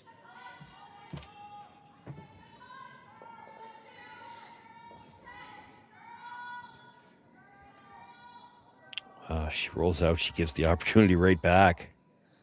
This is going to roll out. Oh, no.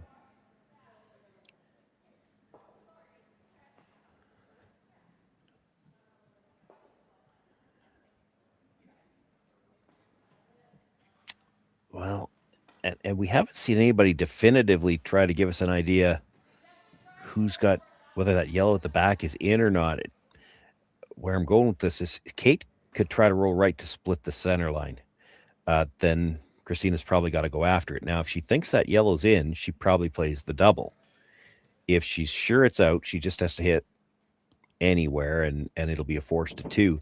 If Kate thinks that rock is in, she doesn't want to roll quite that far over. She wants to leave the angle on the slash a little tougher. So then she's probably trying to roll maybe just past where the broom is right now. So Cameron with her first.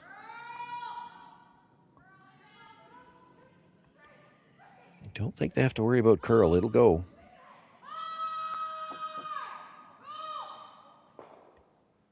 She gets I it. don't She think gets they it. rolled enough. Left the No, double. that does appear to be very much a double.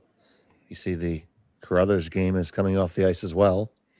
So this is our last game on.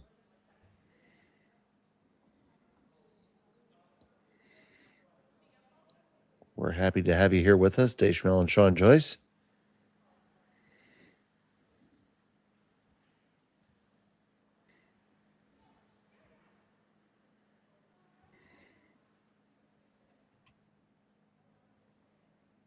You know, you could make this double and, in theory, still give up 2 if that one at the back is biting. Here's the other question. If that one's really close, if it's debatable and you make the double here, what do you do if you're Kate Cameron? I mean, you haven't blanked your end yet, but if you play for the blank, I'll guarantee you one way or the other, one team's going to want to measure that rock. If you roll out, they're going to want to measure it for 1. If you stay, you're going to want to measure it to see if you get 2. This double has to get made first. Final from Black. This has to curl. No, she needs to hold straight. Oh, they got them all. Well, that makes this decision easier. I'll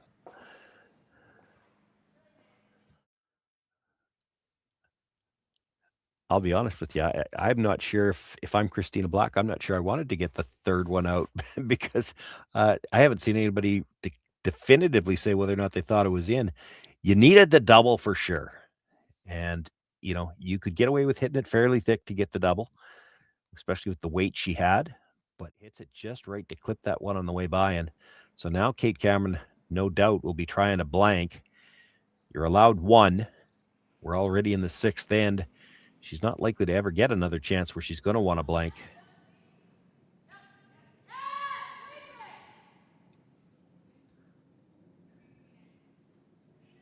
Well, she's not getting the blank here either.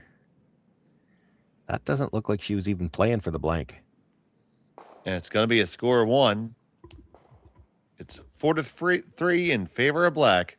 She'll have the hammer in 7 when we come back to Martensville.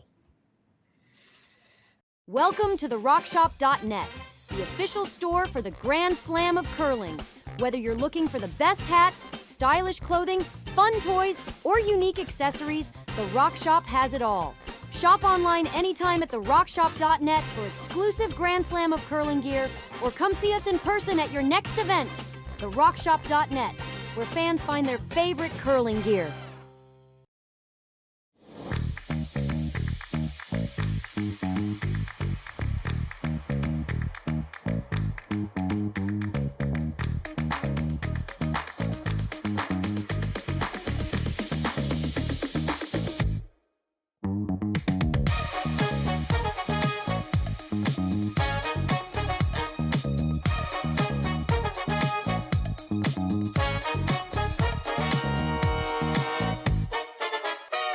Developed over a decade in collaboration with the finest ice makers this side of the Atlantic, the Pebblehead PB5 is nothing short of a triumph of sophistication and craftsmanship. Weighing less than half its lumbering copper predecessors, yet boasting tenfold their durability, the PB5 delivers perfect, consistent ice, time after time. The PB5 by Pebbleheads.com. the apex of ice-making ingenuity for the roaring game of curling. Welcome back. It was a single point for Kit Cameron in end number 6. Black has a hammer up by 1 in the 7th. You're watching the Grand Slam of Curling Canadian Open Tier 2 from Martensville. And Sean, we are trying to go get ourselves in Kate Cameron's head with taking one there. Yeah, the nearest we can figure, it's got to have something to do with the no extra end rule. So she's probably thinking you take your one there, you force one in 7. So if you get 2 at 8, you get to draw to the button for the win. You don't have to worry about an extra end with the hammer against you. Whereas if you blank in 6 and you get your 2 in 7, you're tied up playing 8, but Black would have the hammer with a chance to win the game. The problem is if you steal one here, you're in that same boat. You're still going to be tied up without. And if you're just trying straight up to force here, let's flip it to the other side. Christina Black knows the same thing. So if she's got a choice with her last stone between forcing you to one, or pardon me, getting forced to one, or giving up the steal, you know, will she take the 2-point lead coming home? Maybe, probably. Well, maybe. And she still has her blank. Yeah. Yeah, she'd love to see a blank here for sure.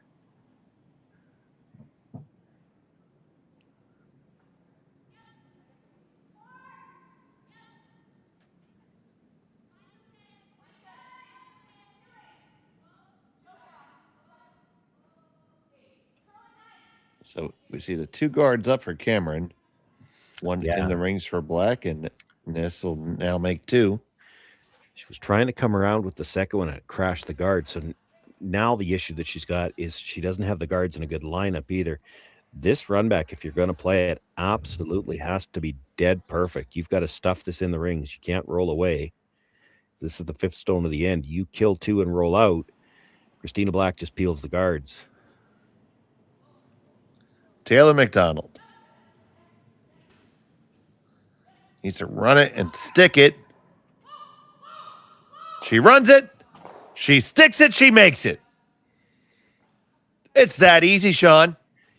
Well, I mean, they're not out of the woods yet, but that's huge. If you're going to play that, you absolutely had to make it. Now, that was the 5th stone, too, and there's angle on the first 2 guards. So Christina Black can call for the double peel here. There's a chance if you catch the second one thin enough, it could come back and catch the one in the rings.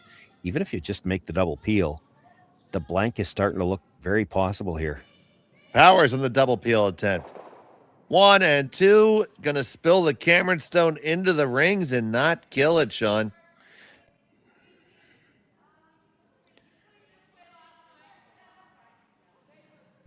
Yeah, you're guarding a rock in the 8-foot for your life right now. As long as you can sit 2, you know somebody's scoring this end.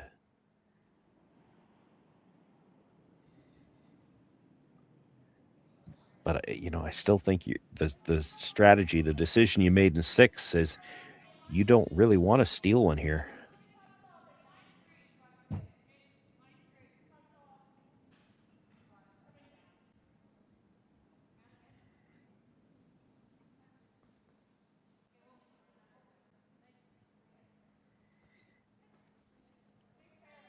That's a good guard.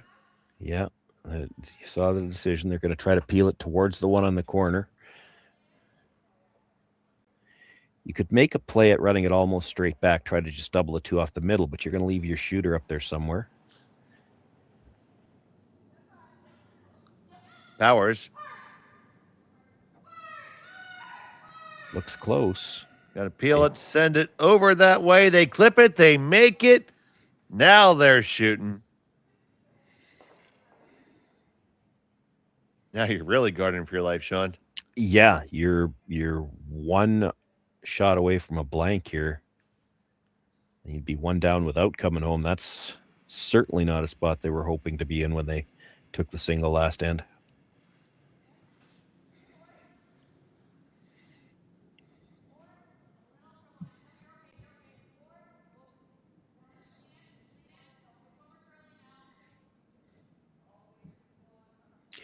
Well, this is a scenario that we haven't had the chance to discuss. Of course, most of the time you play an extra end. Now, when we start talking about the last end scenarios, this is going to leave that shot stone open.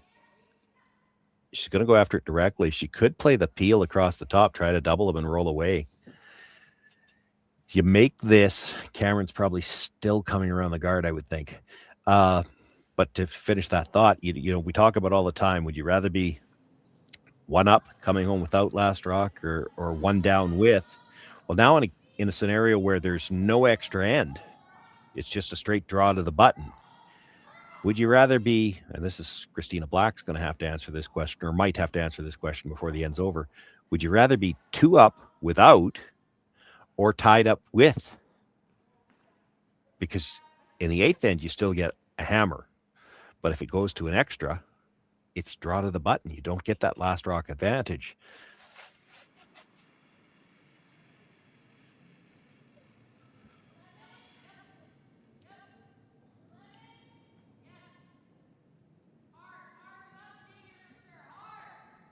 One thing worth noting in that discussion, there's only been 1 deuce scored in this game all the way through to this point. Now, that's not to say there haven't been opportunities. So now looking for the hit and roll across is Team Black.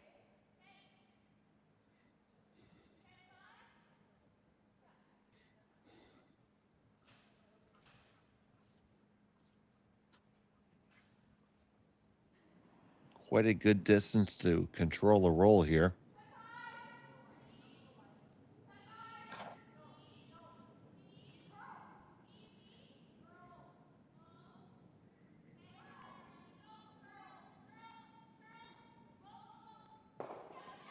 Catch it. Can they get that perfect roll? If not perfect, that's pretty good. It was great until it spun back. So now there's a bit of that red stone exposed and probably enough to tap it back. You'll see it here on the replay. They were a little bit worried about making it curl. As it turned out, it might have curled just a sliver too far. Watch the roll. It comes across. It's dead buried and then spins back at the end. And that leaves Kate maybe enough of that stone that she can get down to it and just move it behind the tee line, stay in front of it. So Kate Cameron taking like back 4, back 8 type ice.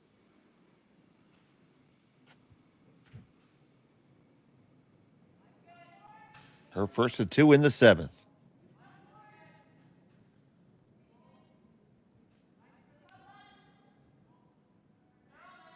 This one is hanging.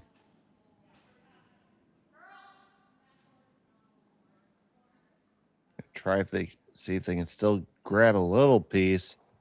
Yeah, it's going to roll behind. They were really caught in between there. You heard, I think it was Kate say curl. I don't know for sure if they just maybe didn't want it to curl because they knew they were just going to have enough to rub it in behind even further.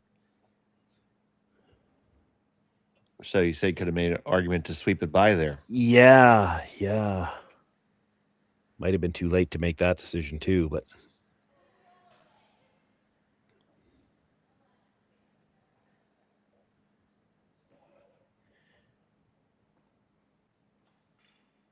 Christina Black's got room probably to roll underneath here.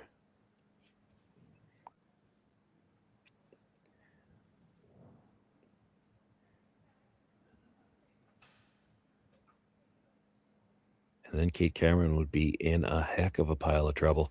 We were debating, do you want to be tied up or tied up with last rocker, 2 up without?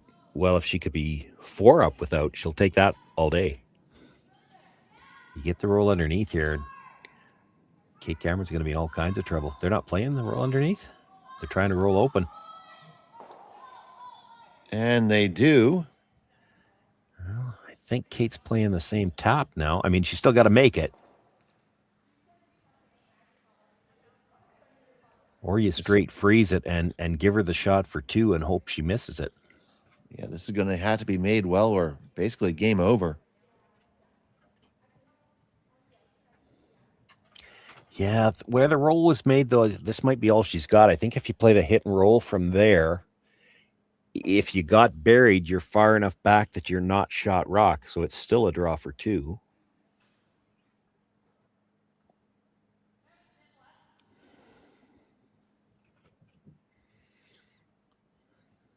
So final stone of the 7th for Cameron.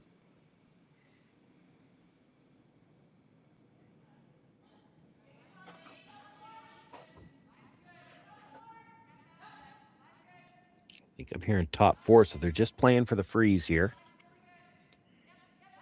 Don't have to be right on the face here if you're playing for the freeze either. You could just be half, split the center line, cornered in front of it. Try to take away some of her draw path. The line is really good. The weight is pretty good too. Well thrown by Kate Cameron. It will be a draw to the full 4 for deuce. Third chance Christina's had to make this exact same draw in this exact same path, and she missed the first 2, short on both of them. Still doesn't look like enough ice to me. No. You don't need to split center here. She could take a foot more ice and she'd be fine. This is only like 2 inches more than the last one.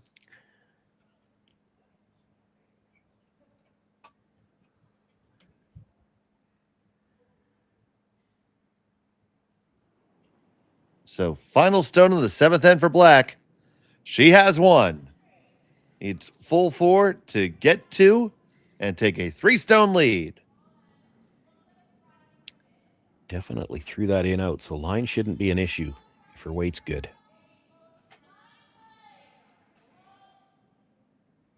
They need this one to settle on in. It is curling hard. It's got a lot of weight. It's grinding in. It's going to hold on just fine.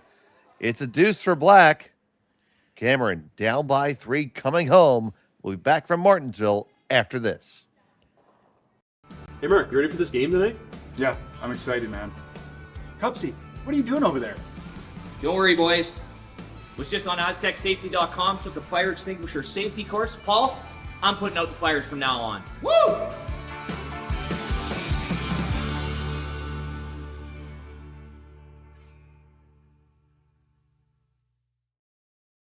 Welcome to the RockShop.net, the official store for the Grand Slam of curling. Whether you're looking for the best hats, stylish clothing, fun toys, or unique accessories, the Rock Shop has it all. Shop online anytime at therockshop.net for exclusive Grand Slam of curling gear, or come see us in person at your next event. Therockshop.net, where fans find their favorite curling gear. Who knew after 20 years in real estate I'd have to make silly videos for Instagram and come out behind a tree? Still, we need to do this stuff. Why can't I just door knock into open houses like I did in the old days? That doesn't work anymore. Okay, so it's because I'm sitting here behind a tree. Come use us for real estate.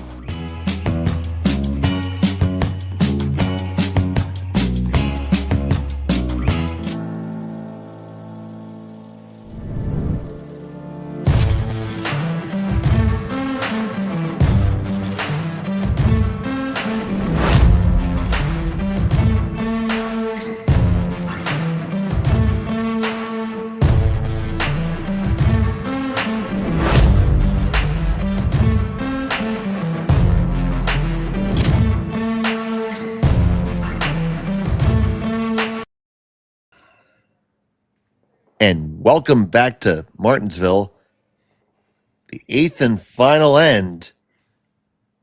Kate Cameron needs to put up a score of 3. You're watching the Grand Slam of Curling, Canadian Open Tier 2. Dave Schmel, Sean Joyce, and Matt Hone here with you. And a bit of work for Cameron for sure. There is for sure, but, you know, I was thinking about that as you said it at the start of it, as we came back to the commercial. Usually we talk about this as the 8th and perhaps final end. Well, it's guaranteed it's the final end here, because if it goes to a tie, no extra end.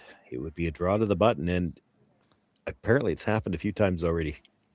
Yeah, between the 2 events this weekend. I haven't seen them yet, but it has. There have been a few games apparently between the 2 events that have come I use down my to that words draw very button. carefully. I mean, this is one event where I cannot do my normal curse, at least yet.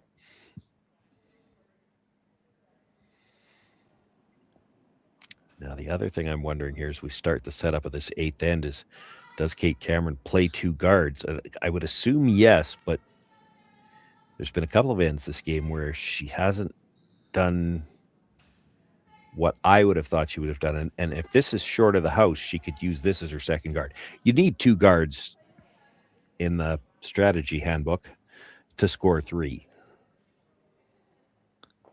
Well, that one comes down to it. We're going to get our answer, and she is going to play the split corners.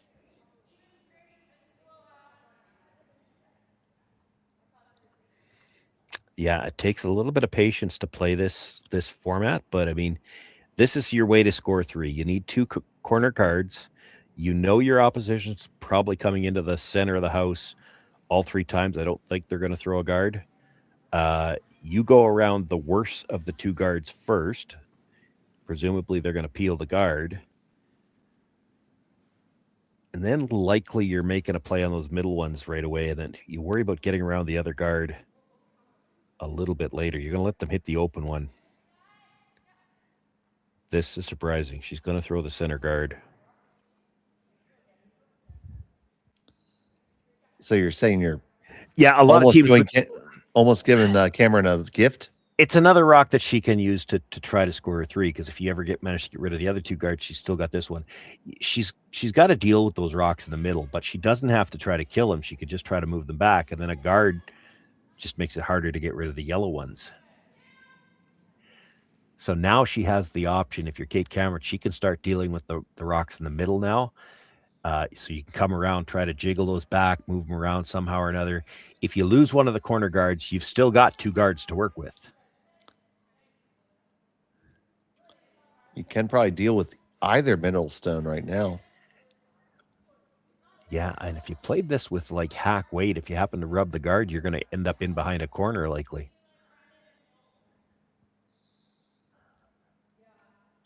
I like the intern. They've played it so many times this game. Play the intern, try to get to the...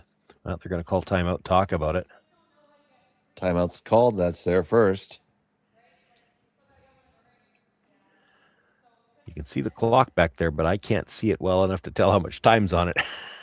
Oh, I'm sure Matt can get us a close-up. If he can't, it's Connor's fault. About the time he gets the close-up, Timeout will be Black's over. gonna... Well, I was going to say Christina Black's going to stand directly in front of it.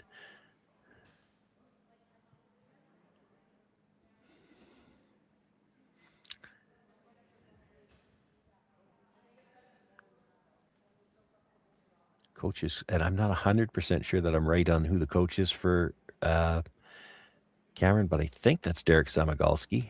He's quite bundled up for a guy who's been sitting on the warm side of the glass for the last 2 hours. Got the toque on and everything. It's not that cold in that rink. What they'll be talking about here is not just the shot they want to play right now. It's how do we set this up to get a multiple rock into the house situation. So you've got options here. I like addressing the middle now, especially with that guard there. You know that Christina Black would like to peel the corners. If you do something in the middle, she probably this looks like she's planning to do it with weight. I don't like that.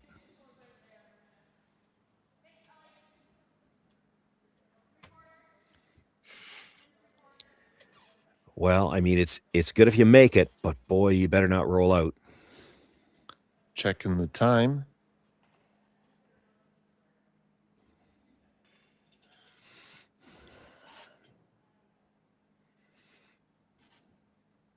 It's good if you make it. It's not great if you make it. There's less rocks in play.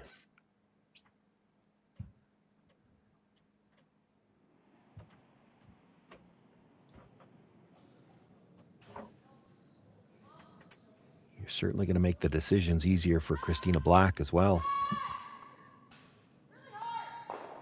On the center, moves around. Cut your path off to get underneath one of the guards, really. Yeah, I don't know that matters a lot. The issue is that it's too easy to peel guards now, and there's nothing else for Christina Black to do.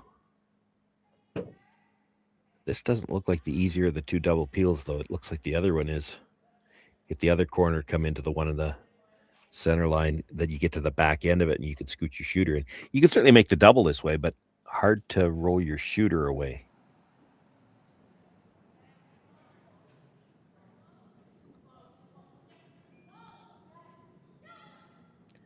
So Powers going to just get the one, slide underneath. And herself almost slided into the rings. Yeah, so now you come around the worst of the two guards. She peels it. You come around. You'd love to be doing this, starting this one shot later, but you got to go while the opportunity's there.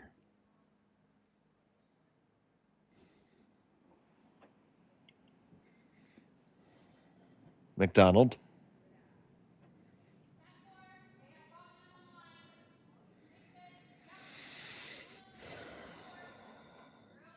You won't be shot rock if you're buried here.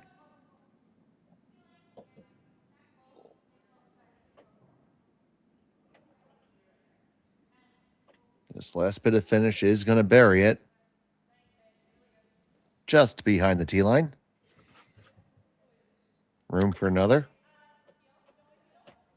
Yeah, I wouldn't be playing it. You're 3 up. You peel the guards.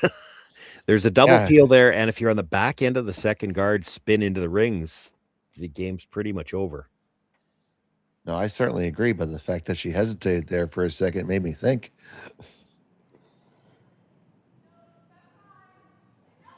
Another one from Powers. Yeah, we're on to third stones now. Well, Brothers makes it just the same. Yeah, but she got the spin into the rings now too, and now you got nothing left to hide behind, really. So I'm going to hide behind the black rock. That's a red rock, but I knew you were going to do that. I so know you're going to do that. The second it came out of my mouth, I said, here goes Sean. It's Connor's fault.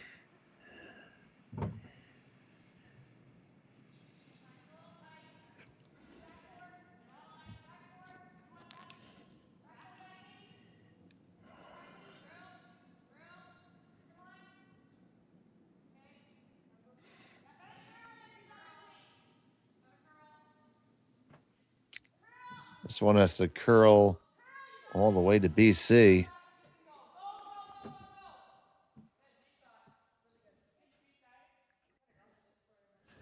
They get half under. Close for second shot. I think it might be the red. If you were sure you could hit that stone at the back, you'd take it, because worst case scenario, you get rid of that one now, and if the next one is made great, you hit the open stone. If you're not sure you can make that one now, you hit the open stone. But if you're hitting the open stone, you got to decide where you're rolling. Are you rolling out, or are you rolling in to be second or third shot? Because if you roll in, you're also going to leave a pocket for a freeze.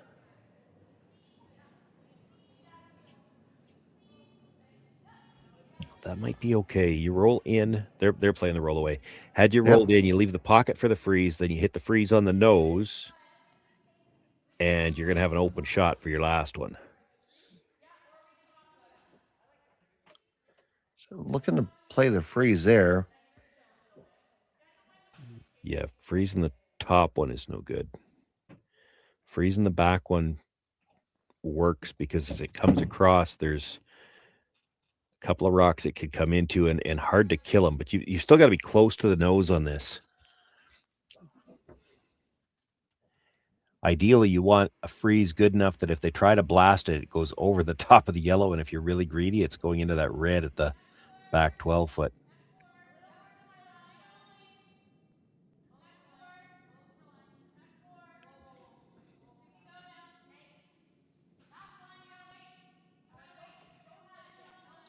Right here's where it usually takes the curl. Yeah, it should move if the weight's good. Last couple licks, and they lock on there pretty good. That might be too thin. If you blast that now, I think it's coming into the other yellow. Certainly, if you try to pick it, like if you're on the high side at all, it's coming towards that yellow. It's very, very close.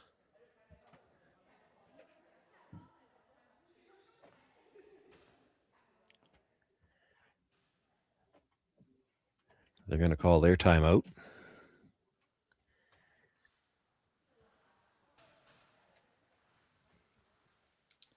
Timeout for them.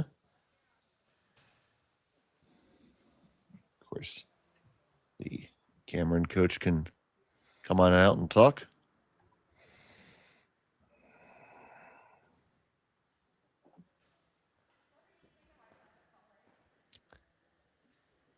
Yeah, I think you're just blasting here.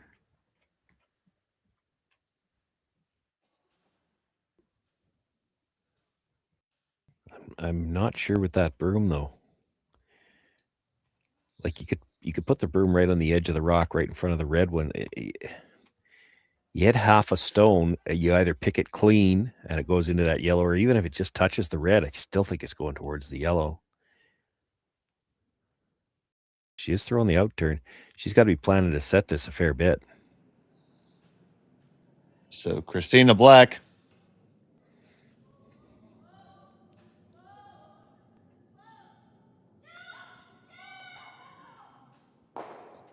On it, comes across, kills the Cameron rock. And now Kate Cameron has 2 stones left, and they're both going to have to be left counting. So tough sledding ahead.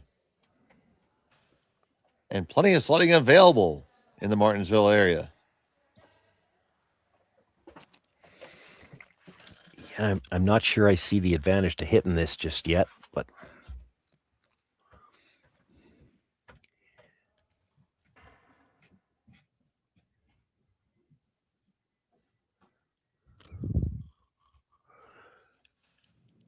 you need a miss, and your most likely miss is if she tries to hit that stone that's there now and somehow or another clips the stone in the 8-foot. So I think they're trying to hit this and roll all the way across the rings. Yeah, you could just give her a wider target by doing that. Looks like you're going to need some kind of miss. First on the way from Cameron. And if you don't get the rollover, you're going to give her a wide open stone way out in the open where there's nothing to crash into. This actually comes across the face. Just didn't need to play that yet. She could have frozen to that and still expected her to hit that stone at the back 8-foot. And if you get a miss, then you've got, it's going to be you might have to make some kind of double off your own, but at least you get to throw it. So with her last to close out the game, Christina Black will throw her final red stone.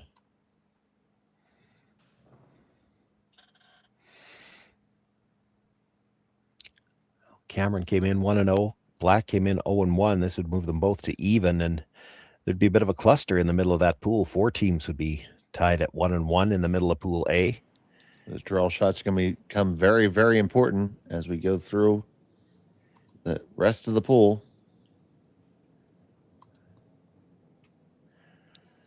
And the hit is made, and the win is on the board. It's a final score of 6-3 in favor of Christina Black over Kate Cameron. So now 4 teams in Pool A sit in the middle at 1-1. There are 6 teams in Pool B at 1-1. We're 2 games in, and instead of getting farther apart, we're actually getting quite grouped in the middle. And it's going to be interesting to see how the final 2 days of round robin play work out, and whether or not we end up going to that draw to the button score to see who are the 8 playoff teams for Saturday. And tomorrow we'll pick up our coverage at noon Central Time. We'll have Yamaguchi versus Dirksen. Myself and Jim Nix will have the call. And then at 4:30, we'll have McDonald versus Maeda. So stay tuned, and we'll see you tomorrow. But for right now, for Sean Joyce and Matt Hone, I'm Dave Schmelt. Thanks for watching Curling Stadium. Have a pleasant evening.